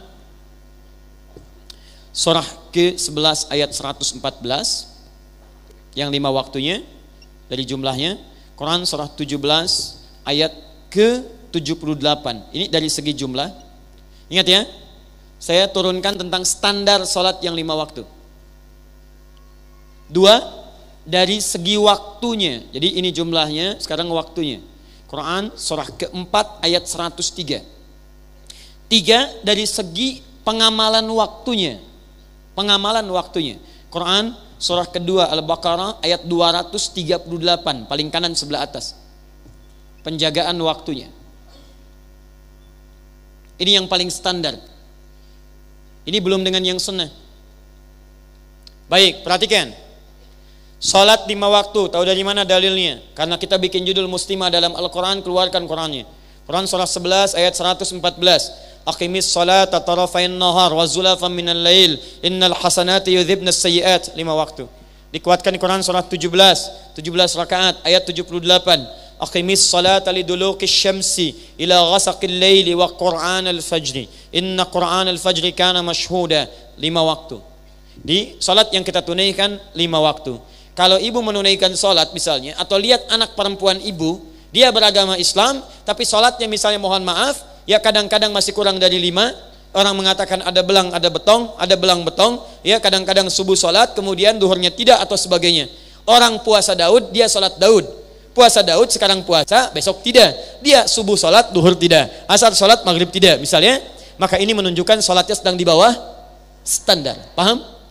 Baik. Sekarang alhamdulillah salatnya 5. Persoalannya, lihat, yang standar ini bukan sekedar dikerjakan 5 waktu, tapi diikat dengan waktunya. Quran surah 4 ayat 103. Langsung lihat ujung ayatnya. Lihat ujung ayatnya. Innas salata kanat 'alal mu'minina kitaban mawquta. Perhatikan cara menerjemahkannya, tidak usah lihat terjemahan, fokus ini. Saya langsung terjemahkan dengan ilmu balaghahnya. Perhatikan, bahasa singkatnya, orang yang beriman itu pasti tahu waktu sholat. Itu cara cepat menerjemahkannya. Baik, ibu beriman tidak? Beriman, karena itu ibu disebut muslimah. Saya beriman, saya disebut muslim. Ciri orang beriman itu, kalau dia benar taat kepada Allah, kata Allah, bukan cuma siap menunaikan sholat 5 waktu, tapi kata Allah, dia pasti tahu waktu sholat. Perhatikan sini. Lihat papan tulis. Isya jam berapa nanti? Jangan lihat ke atas, tutup. Sini. Jangan lihat saya, lihat papan tulis. Subuh jam berapa? Baik, lihat baik-baik. Hari ini zuhur jam berapa? Hari ini Jumat, ya, laki-laki Jumatan, perempuan zuhur. Taib, asar jam berapa? Saya tidak perlu simpulkan, tapi ibu bisa mengukur masing-masing. Jadi kalau untuk waktu sholat saja ibu belum tahu, artinya keadaan ibu sedang di bawah standar Jumat ini. Ibu waktu belanja tahu, waktu gajian suami tahu, ya, waktu masak tahu, waktu ngantar anak tahu, dan semua itu ketika diketahui ibu akan tinggalkan. Bukankah ketika seorang kemudian wafat dikatakan oleh seseorang telah meninggal dunia? Kalimat meninggal dunia itu bukan sekedar menunjukkan dia wafat, tapi dia meninggalkan semua urusan dunianya. Di masak ibu akan tinggalkan, setrika ibu akan tinggalkan, ngantar anak ibu akan tinggalkan, terima uang belanja ibu akan tinggalkan, segala ibu tinggalkan. Yang ibu bawa adalah bekal akhiratnya. Kalau urusan akhirat tidak ibu ketahui waktu dan keadaannya, bagaimana ibu bisa pulang dengan tenang? Sekarang kan orang mudik saja, silahkan cek saat mudik lebaran. Setiap orang mudik itu akan tenang kalau dia punya bekal. Dan tidak sedikit orang tidak mudik karena merasa tidak punya bekal. Saya pernah tanya seseorang, kenapa tidak mudik? Gak ada bekal, Ustaz. Yang punya bekal luar biasa. Sebelum dia berangkat, dia sudah kabari, besok aku pulang. Masya Allah. Motornya cuman motor bebek, bekalnya singa, Bu. Belakang. Motor tambah pelepah pisang, tambah kardus lagi, tambah macam-macam. Karena dia punya bekal. Begitu berangkat dia kasih tulisan di belakang kardusnya, aku datang sayang. Masya Allah, tulis sama dia. Karena mau pulang, mudik dan dia punya bekal. Yang hebat, yang tahu dia akan pulang itu bikin persiapan. Rumah dicat, masak, semua diada-adakan. Dan cuman saat lebaran sesuatu yang tidak ada jadi ada. Perhatikan, luarnya kongwan, dalamnya rangginang. Cuman saat lebaran. Idul Fitri. Jangan dilihat jenisnya, tapi yang kita lihat adalah orang mudik urusan dunia saja kalau punya bekal, yang akan didatangi mereka menyambut. Yang tidak ada bisa kelihatan ada. Yang mau datang bawa bekal. Ibu dalam urusan dunia itu banyak dikumpulkan semuanya. Coba lihat berapa banyak ibu kemudian tinggali, kendaraan yang ibu miliki, rumah yang ibu kemudian luaskan lagi. Pertanyaan saya, kalau ibu dipulangkan oleh Allah hari ini, bekal apa yang sudah ibu bawa pulang? Ini. Kalau waktu sholat aja ibu tidak paham, bagaimana bisa sholat dengan baik? Baik, subuh jam berapa tadi? 4? 2? 23, 24, Masya Allah, 25. Luar biasa. Wah, terjadi perbedaan pendapat tentang waktu sholat subuh ya. Mungkin daerahnya beda-beda. 4, 24. Zuhur jam berapa? 12? 02. Masya Allah. Ini sudah lewat, kita ambil yang zuhur. 12.02. Lihat sini. 5 waktu. Waktunya sudah tahu, alhamdulillah. Ternyata kata Quran, jangan cukup sekedar tahu waktunya, jaga waktunya. Quran surah kedua ayat 238. Hafidhu 'alas salawat. Hei laki-laki, perempuan, muslim, muslimah, jaga waktu salat. Jaga dimaksud adalah tunaikan sesuai dengan waktunya. Betul memang salatnya zuhur. Betul tahu waktunya 12:02. Tapi ketika ditunaikan sholatnya, waktu sholat 12:02, dia sholat jam 2:12. Gak nyambung. Ya, duhai ibu yang mencita-citakan surga, duhai ibu yang surganya ingin surga Firdaus, duhai ibu yang ingin masuk surga tanpa hisab, duhai ibu yang ingin bersanding dengan Rasulullah beserta istri-istrinya. Pertanyaan saya, berapa banyak sholat yang sudah ibu maksimalkan itu? Ini baru fardunya, apalagi dengan sunnahnya. Sekarang saya bandingkan dengan seorang istri Nabi SAW, namanya Sayyidah Maimunah.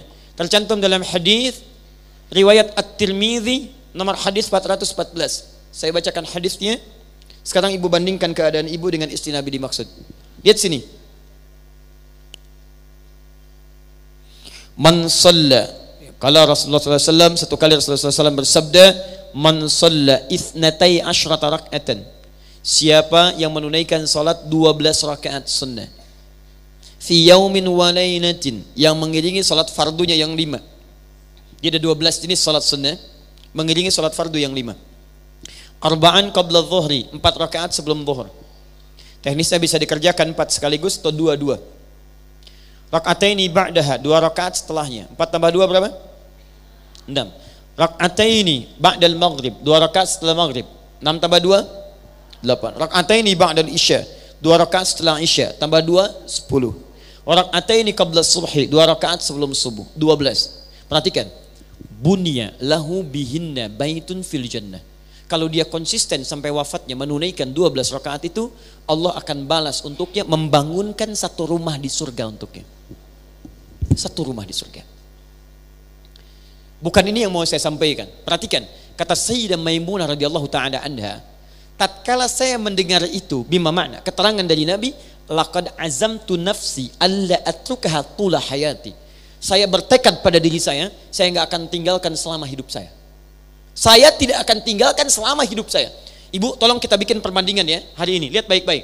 Sayyidah Maimunah itu istri Nabi, keluarga Nabi. Jelas turun ayat mengatakan semua istri Nabi dengan Nabi di surga. Istri Nabi, keluarga Nabi dengan Nabi di surga, masuk surga tanpa hisab, surga tingkat paling tinggi, bersanding dengan Nabi. Begitu mendengar kalimat Nabi ada salat sunnah 12 rakaat selain yang fardu, kata beliau, saya tidak akan tinggalkan selama hidup saya. Ahli surga, istri Nabi, dekat dengan Nabi, sesurga dengan Nabi, surga tingkat paling tinggi. Saya tidak akan tinggalkan salat sunnah 12 rakaat. Bandingkan sekarang dengan muslimah. Saya tidak sebutkan ibu. Cek. Anda istri Nabi? Bukan. Sahabat Nabi? Bukan. Tetangga Nabi? Bukan. Kerabat Nabi? Bukan. Belum ada ayat menjamin ibu masuk surga tanpa hisab. Belum ada ayat mengatakan ibu akan di surga bersama Nabi. Belum ada ayat mengatakan ibu akan langsung masuk surga Firdaus. Pertanyaan saya, coba cek bandingkan dengan semangat yang tadi. Jangankan yang sunnah, yang 5 saja masih di bawah standar. Cita-cita surga Firdaus. Cek. Duhai yang merindukan surga Firdaus, ayo. Istri Nabi saja masih berjuang. Ada jaminan kebaikan. Kenapa ibu yang bukan istri Nabi tidak termotivasi? Siapa yang sudah punya rumah di surga boleh angkat tangan? Ayo, saya pulang. Ayo. Kalau ibu merasa belum punya rumah di surga, kenapa ibu tidak bangun dari sekarang? Ibu bangun, kan tadi bahannya sudah ada. Nanti itu sebelum zuhur ada 4 rakaat. Ibu kerjakan. Ba'da zuhur ibu kerjakan. Laki-laki Jumat, perempuan zuhur. Ayo maghrib masih ada kesempatan. Isya ada kesempatan. Ibu buat. Bahannya sudah ada, tinggal ibu bikin. Makanya kata Nabi, semua umatku akan masuk surga. Illa man aba, kecuali yang tidak pengen. Jangan ibu tuliskan baiti jannati, rumahku surgaku. Rumah ke surga ibu tidak. Jadi masalah. 2. Agak cepat. Saya berhenti di sini. Setelah itu nanti saya berikan penutup, dan kalau masih ada waktu silahkan kalau ada yang ingin ditanyakan. Ya, sebentar. Salat yang dimaksud tidak sekedar salat fardu, tapi salat sunnah. Saya ingin tunjukkan tentang amalan Nabi bersama istri-istrinya. Dan ini ibu bisa dorong suami untuk bisa bekerja sama meraih surga. Apa diantaranya? Salat malam, tahajud. Ini salat paling indah, paling mampu menyentuh jiwa, dan jika bisa dikerjakan berjamaah suami dengan istri itu luar biasa. Bahkan pernah istri Nabi Saudah binti Zam'ah radhiyallahu taala anha itu masya Allah dalam keadaan rumah yang terbatas masih sholat berjamaah bersama Nabi. Ya, sampai bagian kepalanya mengenai bagian belakang Nabi SAW. Tapi indah pada momentum itu. Perhatikan baik-baik. Hadis riwayat Al-Bukhari, nomor hadis 2010, paling kanan sebelah bawah di kitabnya. Satu kali Sayyidah Aisyah ditanya tentang kebiasaan sholat malamnya Nabi SAW. Konon dikisahkan 3 orang sahabat yang bertanya. Huzaifah al-Yamani, Abdullah bin Mas'ud, kemudian satu lagi ada sahabat Ubay bin Ka'ab. Tiga-tiganya bertanya pada Sayyidah Aisyah, kaifa kanat salatun Nabi sallallahu alaihi wasallam? Bagaimana sifat salat malamnya Nabi sallallahu alaihi wasallam? Kata Sayyidah Aisyah, la tas'al an husnihinna wa tulihinna. Jangan ditanyakan bagaimana panjang dan bagus bacaannya, indahnya luar biasa. Tapi poinnya kata para ulama, dari mana Sayyidah Aisyah tahu kebiasaan Nabi kalau beliau pun tidak biasa bangun malam? Dibayangkan suaminya ahli surga, seorang nabi, tapi itu tidak menghentikan pertemanan beliau dalam ibadahnya dengan Nabi SAW. Sampai-sampai yang luar biasa, itu hadis-hadis yang meriwayatkan tentang kebiasaan Nabi di rumah itu disampaikan oleh istri-istrinya. Ibu pernah dengar Nabi ketika beliau memotivasi istrinya untuk bangun malam. Pernah dengar hadis ini? Lihat, rahimallahu amra'an, Allah merahmati seorang suami yang mencipratkan air di wajah istrinya supaya dia bangun menaikkan salat malam. Seperti Allah merahmati seorang istri yang mencipratkan air di wajah suaminya supaya ia bangun malam. Pernah dengar hadis itu?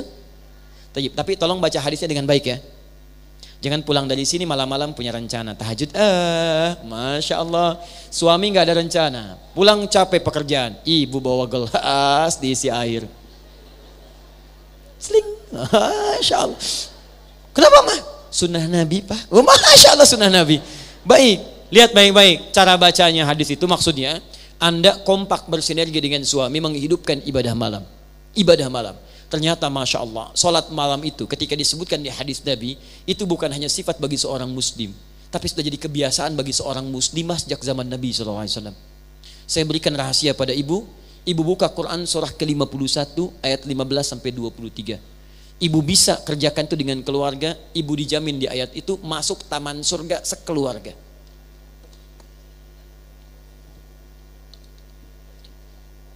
Saya nanti tutup dulu sampai sini, sampai ayat ini.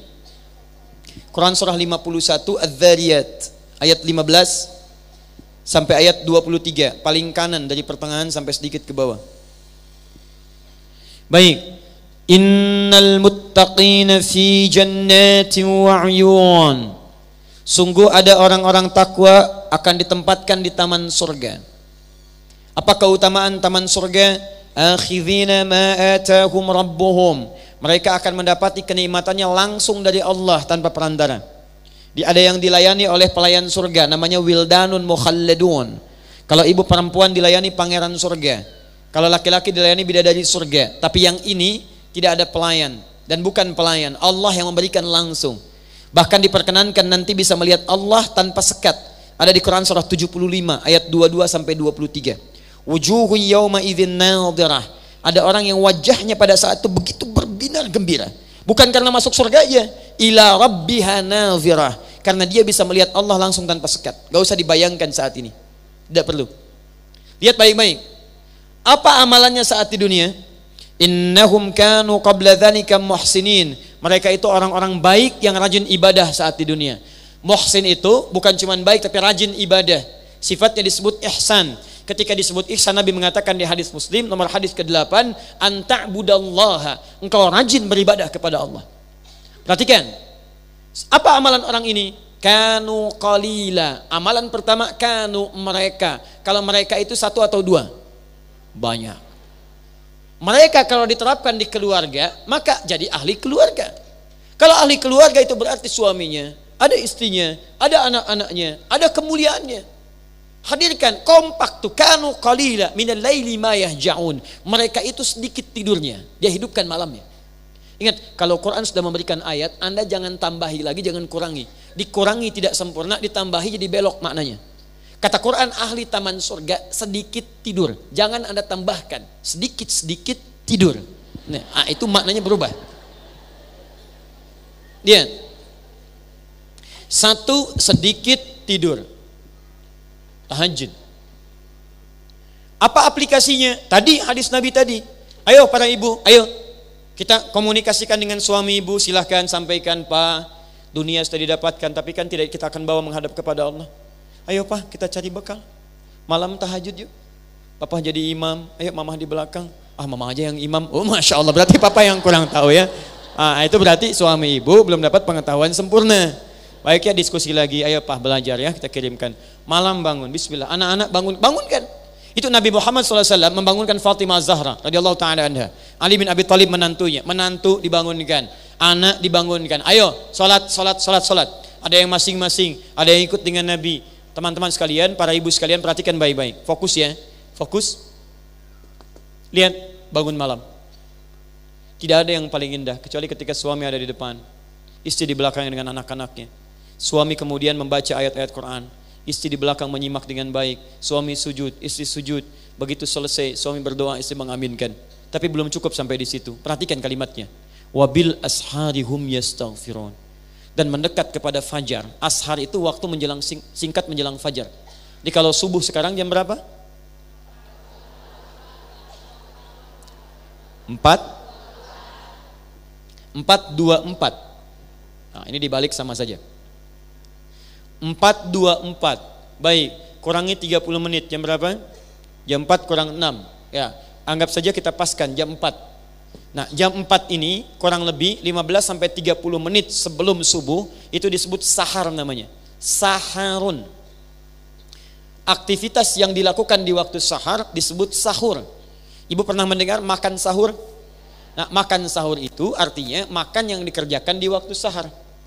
Jadi kalau nanti saat Ramadan insya Allah bulan apa? Bulan Ramadan. Ramadan bukan bulan Mei, bulan Ramadan. Ramadan itu bulan Ramadan ya, bukan bulan Mei. Ibu ini kenapa sebetulnya? Biasa. Belum saya tulis sudah kelihatan. Nabi kenal, Imran kenal, Maryam kenal. Hapus enggak, ya, nulis juga enggak. Ramadan bulan Mei, luar biasa. Ayo lihat sini. Lihat. Nanti kalau ibu puasa di bulan apa? Alhamdulillah. Kemudian ibu tunaikan sahur. Kenapa disebut sahur? Makannya itu waktu jeda singkat menjelang fajar. Jadi kalau ibu mau makan sahur, ayo coba kerjakannya minimal 30 menit sebelum subuh. Jadi kalau subuhnya 4:24, ya ibu jam 4 sahur. Kalau ibu sahurnya agak dekat ke waktu fajar, nanti kekuatannya semakin bertambah. Silakan cek 4:24 ini subuh, maghribnya jam 6 misalnya. Jam 4 sampai dengan ke jam 6 berapa jam? Kurang lebih 12 jam. 4:24 kurang lebih 11 jam, 11:30. Baiknya 11:30. Ya kalau ibu sahurnya jam 4, itu ibu 12 jam bisa menahan lapar. Tapi kalau ibu sahur dari jam 3, 13 jam ibu menahan lapar. Maka dari itu prinsip ini dipakai. Nah sekarang ahli surga, taman surga, sekeluarga masuk taman surga, langsung diberi kenikmatan oleh Allah. Apa amalannya? Allahu Akbar. Selepas tahajud, dia tidak langsung istirahat dulu. Hum yastaghfirun. Mereka kompak berevaluasi diri, memohon ampunan pada Allah Subhanahu wa taala. Perhatikan ya. Saya berikan ibu amalan. Ini amalan Quran. Kalau ibu tidak percaya silahkan ibu amalkan. Demi Allah ini jaminan langsung dari Quran. Ibu praktekkan, rumah tangga ibu akan diberikan ketentraman oleh Allah. Satu. Yang kedua, rahmat Allah akan diliputkan di rumah ibu. Yang ketiga, ibu bisa bersama-sama masuk surga dengan seluruh anggota keluarganya. Perhatikan amalannya. Setelah ibu bangun tadi malam, sekarang saya berikan teknisnya. Ibu kompak beristighfar kepada Allah. Istighfar itu dalam artian ibu bermohon, berintrospeksi diri, memohon ampunan dari Allah. Waktunya akhir sepertiga malam. Ini sudah ada hadis qudsi jelas menunjukkan di waktu ini Allah berpeluang memberikan ampunan. Bahkan Allah tanyakan kepada hambanya, man istaghfara liya ghafartulah. Siapa yang mohon ampunan padaku saat ini, aku ampuni seketika. Lihat baik-baik Bu ya. Cara praktek sederhananya. Ibu sudah ibadah, walaupun sholatnya misal terpisah atau ingin berjamaah, tapi untuk yang ini coba kumpul bareng-bareng satu ruangan. Ibu, suami dengan anak-anak. Kalimat Qurannya hum, mereka. Yastaghfirun, kompak bermuhasabah istighfar. Cara memulainya, misal kalau saya laki-laki, saya mulai dari suami. Ya, saya hadapkan pada diri keluarga saya. Maafkan saya. Kalau selama ini saya belum bisa jadi suami yang baik. Anak-anak, maafkan ayah. Kalau selama ini ayah belum bisa jadi ayah yang baik. Banyak kekurangan yang ayah dapatkan saat ini, yang boleh jadi Allah belum ridho dengan sikap ayah saat ini. Dan mohon maafkan kalau ini jadi hari terakhir dalam kehidupan ayah dan harus kembali di hari ini. Saya mohon ampun ya Allah, astagfirullah, astagfirullah. Ibu sambut di situ, Pak, maafkan mama. Kalau hari ini belum bisa jadi mama yang baik, jadi istri yang baik, sesuai dengan apa yang Allah harapkan. Anak-anak mohon maaf, kalau sampai hari ini mungkin mama jadi hari terakhir untuk kehidupan mama. Mohon ampuni saya ya Allah, ampuni saya ya Allah. Yang paling indah ketika anak-anak Anda mengatakan kepada Anda, ini sunnah. Pak, maafkan kami, maafkan Anda. Sampai hari ini belum bisa sholat dengan baik, belum bisa memberikan mahkota, belum hafal Quran, masih banyak berbuat salah. Kemudian satu keluarga istighfar kepada Allah, ampuni kami ya Allah, ampuni kami ya Allah, astagfirullahaladzim, astagfirullahaladzim. Demi Allah saya katakan, saat itu rahmat Allah akan diturunkan di keluarga Anda. Dan yang paling luar biasa, kalau ibu mau coba, mulai malam ini Bu, ibu akan dapatkan ketenangan di rumah tangga Anda. Di begitu ibu bangun beraktivitas, sudah sholat subuh, itu hatinya tenang. Hati tenang, enak, nyaman. Kalau ibu gak percaya, silahkan ibu mulai malam ini. Praktekkan dengan suami. Ibu mulai. Biasanya kalau suami, itu sifatnya didorong dengan masukan. Walaupun awal-awal belum terbiasa, gak ada masalah. Pak, malam bangun, maafkan mama. Mama banyak salahnya. Memang, ya, awal-awal begitu. Awal-awal. Ya, nanti kesana-kesananya dia akan mengerti sendiri. Ya, itu biasa itu. Ya. Jelas ya? Kalau ibu nggak percaya, silahkan ibu coba. Malam ini ibu praktekkan, turun rumus Quran. Kalau ibu dapatkan seperti itu, saya jamin demi Allah saya katakan, silahkan bedakan rasanya dengan sebelumnya, rasakan bedanya dan pasti akan terasa bedanya. Ya kan lain. Ada ketenangan dalam jiwa, ada kenikmatan berinteraksi dengan anggota keluarga. Dan berita baiknya, Quran surah 52 ayat 21. Walladzina amanu. Quran surah 52 At-Tur ayat 21. Walladzina amanu, dan para orang tua yang beriman kepada Allah itu. Wattaba'athum dzurriyyatuhum biimanin, lalu diikuti oleh anak cucunya semua beriman kepada Allah. Kompak tadi, alhaqna bihim dzurriyyatahum. Kami akan kumpulkan semuanya mulhaq. Mulhaq itu berdempetan, Bu. Jadi kalau saya pegang kertas begini, di belakang spidol ini, kemudian ada mic begini, dempet. Nah, nanti ada satu keluarga masuk surga, masuknya berdempetan begini. Siapa mereka itu? Tadi yang saya sebutkan sifatnya. Jadi kalau ibu pernah melihat cucunya, anaknya di muka bumi, coba rasakan apakah kemudian melihat lagi nggak di akhirat nanti. Karena pernah ada keluarga Nabi Nuh berpisah dengan anaknya, Nabi Lut berpisah dengan istrinya. Itu dikisahkan oleh Allah, bukan untuk menjadi kisah dan dongeng semata, bukan, tapi memberi pelajaran pada kita supaya kita bisa merawat keluarga dengan baik. Ya, ini baru satu yang saya tunjukkan, ada sifat-sifat yang lainnya. Tapi karena waktunya terbatas, saya khawatir ada beberapa pertanyaan yang ingin disampaikan. Saya berikan kesempatan dulu, ada sekitar 15 menit untuk berdiskusi. Kalau tidak ada, saya berikan kesimpulan dan saya teruskan sedikit. Ada ya? Maaf, saya ingin perjelas dulu. Ibu jelas uraiannya? Paham ya? Itu terakhir saya cek kembali ya. Kita bahas baru sekitar 30% dari materi yang ada di Quran ya. Bismillah. Waalaikumsalam warahmatullahi wabarakatuh. Ustaz, ada beberapa hal yang ingin saya tanyakan. Mohon maaf nanti kalau saya bacakan satu dulu di antara yang banyak persoalan. Kalau perempuan menjadi imam sholat, di manakah berdirinya? Apakah sejajar dengan makmum atau di depannya? Tayyib. Untuk perempuan, hadisnya di An-Nasa'i, ketika Sayyidah Aisyah radhiyallahu taala anha meriwayatkan hadis tentang salat perempuan, jadi disebutkan awsatuhunna, di tengah-tengahnya. Sel ini ya. Ini perempuan muslimah. Kemudian setelah itu datang perempuan lagi. Kiri atau kanan? Kanan. Dia berdiri di sini. Posisinya antara makmum dengan imam, perhatikan baik-baik. Ini sejajar. Perempuan tidak lebih maju. Kalau laki-laki dia bisa maju sedikit. Jadi kalau laki-laki punya dua pilihan, dia bisa sejajar. Hadis riwayat Abu Daud nomor hadis 1369. Di Al-Bukhari nomor hadis 181. Hadisnya riwayat Ibnu Abbas radhiyallahu taala anhuma.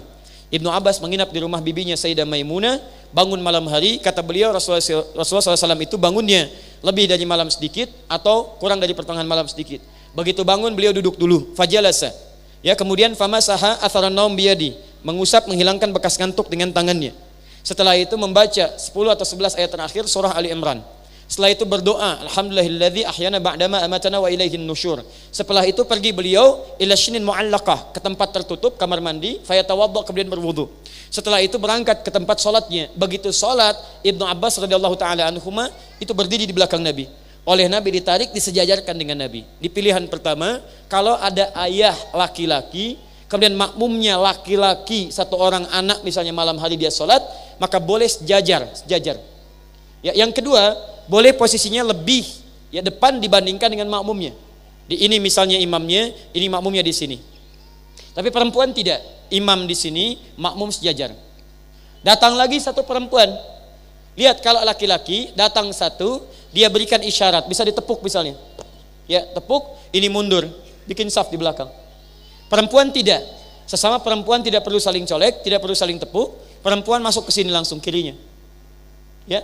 Jadi ini imamnya, ini makmum yang kanan. Begitu datang satu lagi, masuk kirinya di sini. Ya, tidak pakai kiri. Ini. Datang lagi, kanan lagi sini. Datang lagi, kiri lagi. Jadi imamnya tetap yang paling tengah. Paham ya? Taib. Keterangannya dari Sayyidah Aisyah radhiyallahu taala anha. Apakah ada hadis mengenai memotong kuku dengan urutan jari-jari tertentu? Taib. Membaca Al-Kahf pada hari Jumat ada? Ada. Bahkan sunnahnya pada hari Jumat banyak. Ada sunnah membersihkan diri. Tuh laki-laki misalnya tipiskan kumis, cukur kumis, rapikan jenggotnya, kemudian mandi. Ya seperti halnya mandi janabah. Setelah itu dia potong kukunya, terus memperbanyak baca surah Al-Kahf, memperbanyak salawat pada Nabi sallallahu alaihi wasallam. Sunnah hari Jumat. Dan di antara sunnah itu berlaku untuk perempuan juga. Sama muslimin wal muslimat, innal muslimina wal muslimat. Berlaku perempuan, berlaku untuk laki-laki. Ada yang sama, apa di antaranya? Potong kuku, bagian dari yang sama. Baca Al-Kahf, bagian dari yang sama. Jelas ya? Dan apa sunnahnya? Mulai dengan yang kanan. Jadi mulai dengan yang kanan, potong yang kanan. Setelah yang kanan selesai, pindah ke kirinya. Ya, dari tangan kemudian pindah ke kaki. Ya, kepala, pundak, lutut, kaki. Yang dimaksud membaca surat Al-Kahf, membaca itu punya dua makna di bahasa Arab. Satu sekedar baca, kedua dipahami. Tapi kalau ada redaksi hadis meminta membaca, itu umumnya memahami. Pahami. Kalau sekedar baca saja, berarti untuk menunjuk pahalanya saja. Tapi dorongan untuk membaca sebetulnya tujuannya memahami. Ibu kan baca sesuatu supaya bisa paham isinya kan? Silakan ibu cek, ibu belajar sesuatu, kalau nggak paham, ibu nggak akan baca. Ya ibu itu membaca supaya paham isinya. Memang cuma Quran yang unik. Quran itu unik.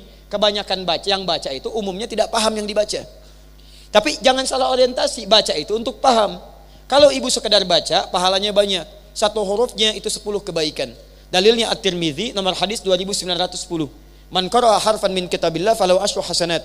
Siapa yang bisa baca satu huruf dari kitabullah, satu huruf, dia dapat 10 kebaikan setiap hurufnya. Dan hampir tidak ada orang Islam baca Quran cuma satu huruf. Gak ada. Nun 10. Sudah dulu. Gak ada. Silahkan cek. Bismillahirrahmanirrahim 19 huruf. Al-Kahf berapa ayat? 110 ayat. Berapa huruf? Silahkan hitung. Jadi kalau ibu sampai Jumat ini merasa banyak pahalanya, silahkan kalau gak mau baca Quran. Tapi kalau ibu merasa banyak dosanya, ayo setidaknya banyak-banyak baca Quran. Mudah-mudahan tertutup dengan itu, dengan pahala-pahala kemuliaan. Ayo, siapa yang tidak punya dosa boleh angkat tangan? Boleh silakan. Yang sedikit? Yang banyak? Udah saking banyaknya nggak bisa ngangkat kan? Ya sama dengan saya, kalau merasa banyak dosanya, belum siap surganya, perbanyak amalan, cari amalan cerdas. Apa amalan cerdas itu? Satu, amalan yang pahalanya bisa mengalir sampai kita meninggal dunia. Disebut dengan sedekah jariyah. Ibu punya uang 50.000, bagaimana caranya 50.000 awet sampai ke akhirat? Caranya, misal cari amalan cerdas, belikan mushaf, kasih ke penghafal Quran. Begitu dia bacakan, setiap dia baca ibu dapat pahalanya. Amalan cerdas kedua, cari yang amalan ketika dikerjakan pahala lebih banyak dari biasanya. Kalau ibu mengerjakan amalan biasa, itu pahalanya 10. Ibu singkirkan misalnya, maaf ya, ada duri di jalan. Duri itu penghambat, kulit pisang ibu singkirkan, dapat 10 kebaikan. Tapi baca Quran, satu hurufnya 10, satu hurufnya. Maka cari amalan-amalan yang pahalanya sekiranya melimpah. Nah maaf, membaca untuk memahami isinya. Kalau ibu paham, itu lebih dahsyat lagi. Lebih dahsyat lagi, pahala semakin banyak lagi. Kemudian yang kedua, itu yang diinginkan untuk diamalkan isinya. Contoh begini, dulu orang tua kita pernah mendengar gini, kalau sedang mengandung anaknya ingin laki-laki, ganteng, soleh, baca surat apa? Kalau ingin cantik, soleha, baca surat apa? Silahkan baca, sampai kiamat kurang 2 hari, gak akan kejadian. Karena yang dimaksud baca di situ, maksudnya gini, kalau ibu misalnya menginginkan anaknya terlahir laki-laki, soleh baik, terserah Allah mau lahir laki-laki atau perempuan. Ibu baca surat Yusuf, baca itu pahami isinya. Karena di surat itu ada kisah lengkap bagaimana orang tua mendidik anaknya sampai dewasa. Karirnya bagus, dengan teman-temannya bagus. Nah saat anaknya lahir, begitu keluar lahir laki-laki misalnya, praktekkan makna ayat tadi. Praktekkan suratnya dalam pendidikan. Bukan cuma dibaca, keluar anak tidak dididik, gak akan jadi. Silahkan buktikan, sampai kiamat kurang 2 hari gak akan kejadian. Sehari lagi buat tobat.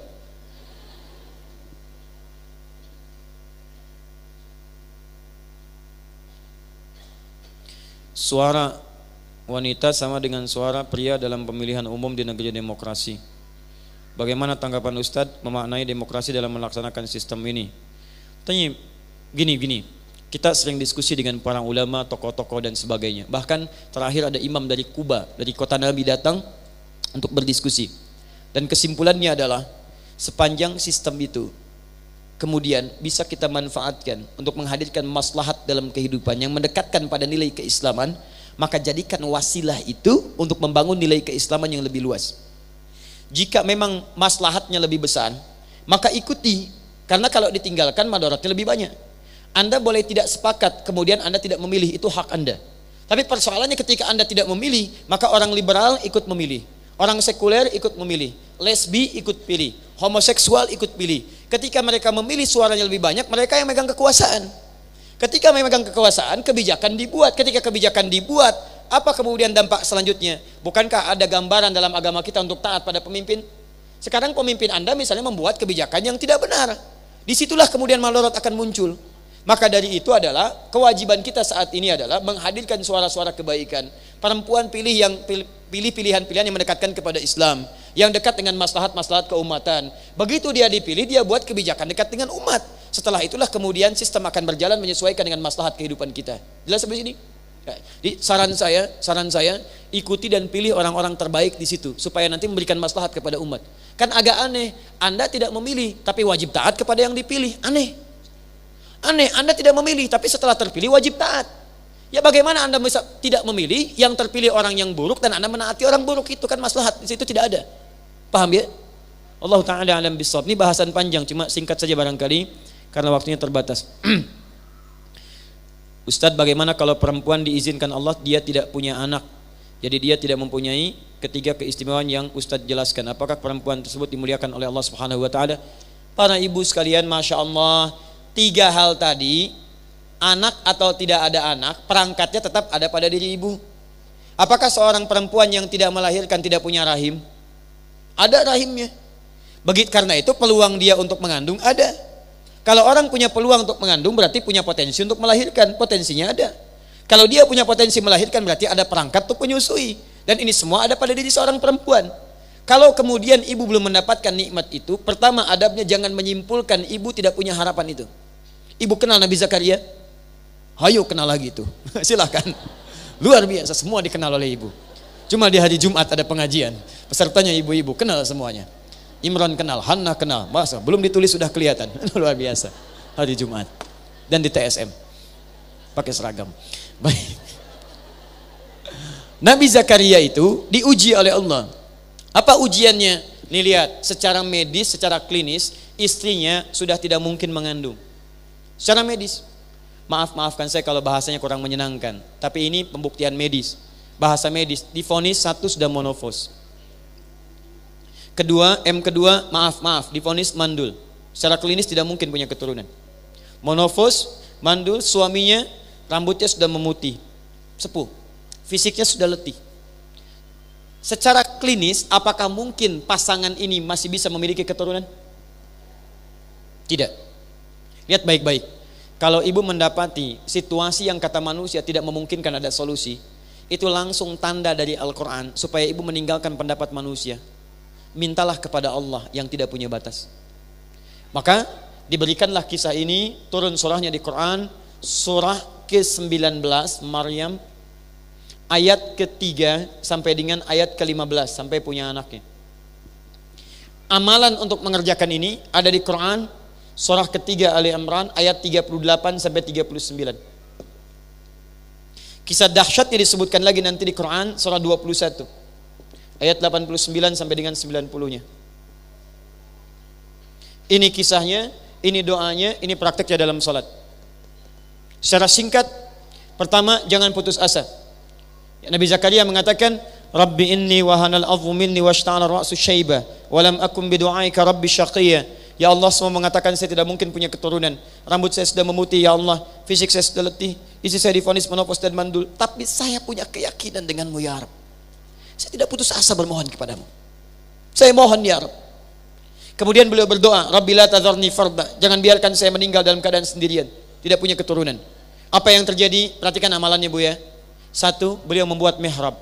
Mihrab itu satu tempat yang langsung bisa mendekatkan diri kita dengan Allah. Keistimewaannya disebutkan di Quran, diisyaratkan mihrab itu tempat yang mempercepat terkabulnya doa. Tidak harus di masjid. Ibu di rumah bisa bikin mihrab. Tidak harus dalam bentuk ruangan kalau nggak ada ruangannya. Hamparkan sajadah, sehamparan itu gunakan untuk ibadah saja. Maryam punya mihrab, padahal Maryam belum tentu ke masjid. Maryam punya mihrab. Quran surah ketiga ayat 37. Fataqabbalaha rabbuha biqabulin hasanin wa ambataha nabatan hasana wa kafalaha Zakaria. Kullama dakhala 'alaiha Zakaria al-mihrab, Maryam punya mihrab. Ibu bikin mihrab, Quran surah 3 ayat 37, paling kiri sebelah bawah. Ibu bikin mihrab di rumah, boleh sehamparan sajadah saja, Bu. Hamparkan kalau enggak ada ruangan. Tapi syaratnya tempat ini hanya bisa digunakan, boleh digunakan untuk ibadah saja, yang lain tinggalkan. Maaf, berdoa di situ, sholat di situ, baca Quran di situ. Ibu kalau urusan dunia keluar. Handphone jangan bawa masuk ke situ. Gak usah diabadikan. Ciklik. Sedang di mihrab berdoa kepada Allah.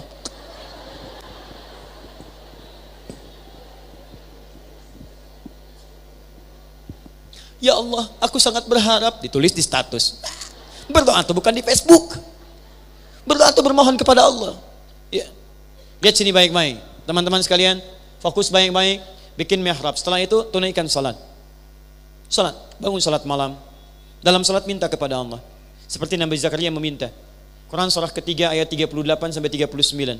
Hunalika da'a Zakaria Rabbah. Di mihrab itu Nabi Zakaria berdoa bermohon kepada Rabbnya. Qala Rabbi habli min ladunka dzurriyyatan thayyibah. Adab berdoa, kalau ingin memohon cepat dikabulkan, sebut nama Allah yang Al-Asmaul Husna. Itu ada isyaratnya di Quran surah ke-17 ayat 110 sampai 111. Nanti di ujungnya Qulid Allah awid ar-Rahman ayyamma tad'u falahul asmaul husna. Kalau Anda punya masalah, kata Allah jangan mengeluh. Ingat Bu ya, tidak ada ayat keluhan di Quran. Kalau ada ayat satu saja meminta mengeluh, saya orang pertama yang akan mengeluh. Kalau ibu punya masalah, kata Allah jangan mengeluh. Ya Allah, kenapa mesti saya? Why me? Kata Allah, why not? Kenapa tidak? Jangan mengeluh. Apa yang dilakukan? Alih-alih mengeluh, sebut nama Allah, qulin Allah, minta solusi kepada Allah. Awid ar-Rahman, sebut namanya ya Rahman. Tapi lihat rahasianya. Ayyamma tad'u. Kalau Anda punya persoalan dalam hidup, falahul asmaul husna. Allah punya nama terbaik, yang nama itu didesain sesuai dengan kebutuhan masalah kita. Jadi kalau ibu punya masalah, misal, cari nama Allah yang sesuai dengan masalah kita. Ibu punya masalah rizki, suami punya masalah di pekerjaan, sebut namanya ya Allah ya Razzaq. Ibu punya persoalan, ya Allah ya Sabr. Misal, ibu punya masalah, anak ingin dalam hal pengetahuan, akan kuliah, akan ujian, ya Allah ya Alim. Ibu misalnya suami ada yang ganggu, ya Allah ya Jabbar, ya Malik. Ini Nabi Zakaria punya persoalan. Divonis oleh manusia tidak mungkin mendapatkan apapun. Beliau sebut nama Allah yang maha memberi tanpa punya batas. Sifat Allah yang memberi tanpa punya batas disebut dengan Wahhab namanya. Wahhab. Ya Wahhab. Kalau ingin digunakan dalam permintaan, bentuknya kata kerja. Kata kerja itu segera diberikan. Bukan cuma disebut tapi segera diberikan. Robah kalimatnya dari Wahhab jadi hab. Kalau untuk pribadi jadi habli. Kalau untuk banyakan jadi lana hablana. Rabbana hablana min azwajina wa dzurriyyatina qurrata a'yun. Sekarang Nabi Zakaria berdoa. Lihat, hunalika da'a Zakaria rabbah di mihrab. Qala rabbi habli. Ya Allah, mohon segera anugerahkan kepadaku. Kalau Anda terjemahkan dengan ilmu balaghah, perhatikan cara menerjemahkannya. Duhai Allah, semua mengatakan saya mustahil punya keturunan. Saya sudah berikhtiar ya Rabb, tapi kata mereka saya terbatas. Maka saya mohon kepadamu yang tidak punya batas dalam pemberian. Mohon anugerahkan saya keturunan darimu saja ya Allah. Innaka sami'ud du'a. Engkau pasti mendengar doa saya. Kalau pada yang maha mendengar saja tidak dikabulkan, lantas kepada siapa lagi saya mesti bermohon? Minta malam hari. Begitu bermohon, apa yang terjadi? Lihat ayat 39-nya. Fanadatul malaikatu wa huwa qa'imun yusalli fil mihrab. Annallaha yubashshiruka bi Yahya. Tiba-tiba turun malaikat sedangkan beliau belum selesai salatnya, masih berdiri. Turun malaikat, masih berdiri di mihrab. Jawabannya, Annallaha yubashshiruka bi Yahya. Allah kasih kabar gembira, Anda akan punya anak, langsung namanya dari Allah, Yahya. Yahya itu artinya hidup. Kata Allah, yang mustahil lahir dari rahim seorang perempuan yang menopos dan mandul bayi yang hidup, kata Allah, gak ada yang mustahil bagi saya. Jadi dan hidup dia. Ya. Tapi kalau memang sampai akhir Anda secara medis tidak memungkinkan, bahkan ada yang rahimnya diangkat, ada yang keadaan tidak memungkinkan. Nah, Anda bertanya seperti ini, saya berikan kabar gembira kepada satu perempuan ahli surga yang musibahnya, ujiannya lebih dahsyat dibandingkan dengan Anda. Dia bukan hanya tidak punya keturunan sampai dengan hayatnya, dia disiksa suaminya, dia kemudian dicerca, dia kemudian luar biasa dahsyat kehidupannya sampai digelindingkan batu besar menghancurkan fisiknya. Tapi sebelum wafatnya dia berdoa kepada Allah, Rabbi ibnili baitan fil jannah wa najjini min fir'aun wa amalihi. Ya Allah, saya ikhlas dengan segala ujian kehidupan ini. Saya ikhlas sekalipun saya wafat pada hari ini. Tapi saya mohon ya Allah, ganti segala ujian ini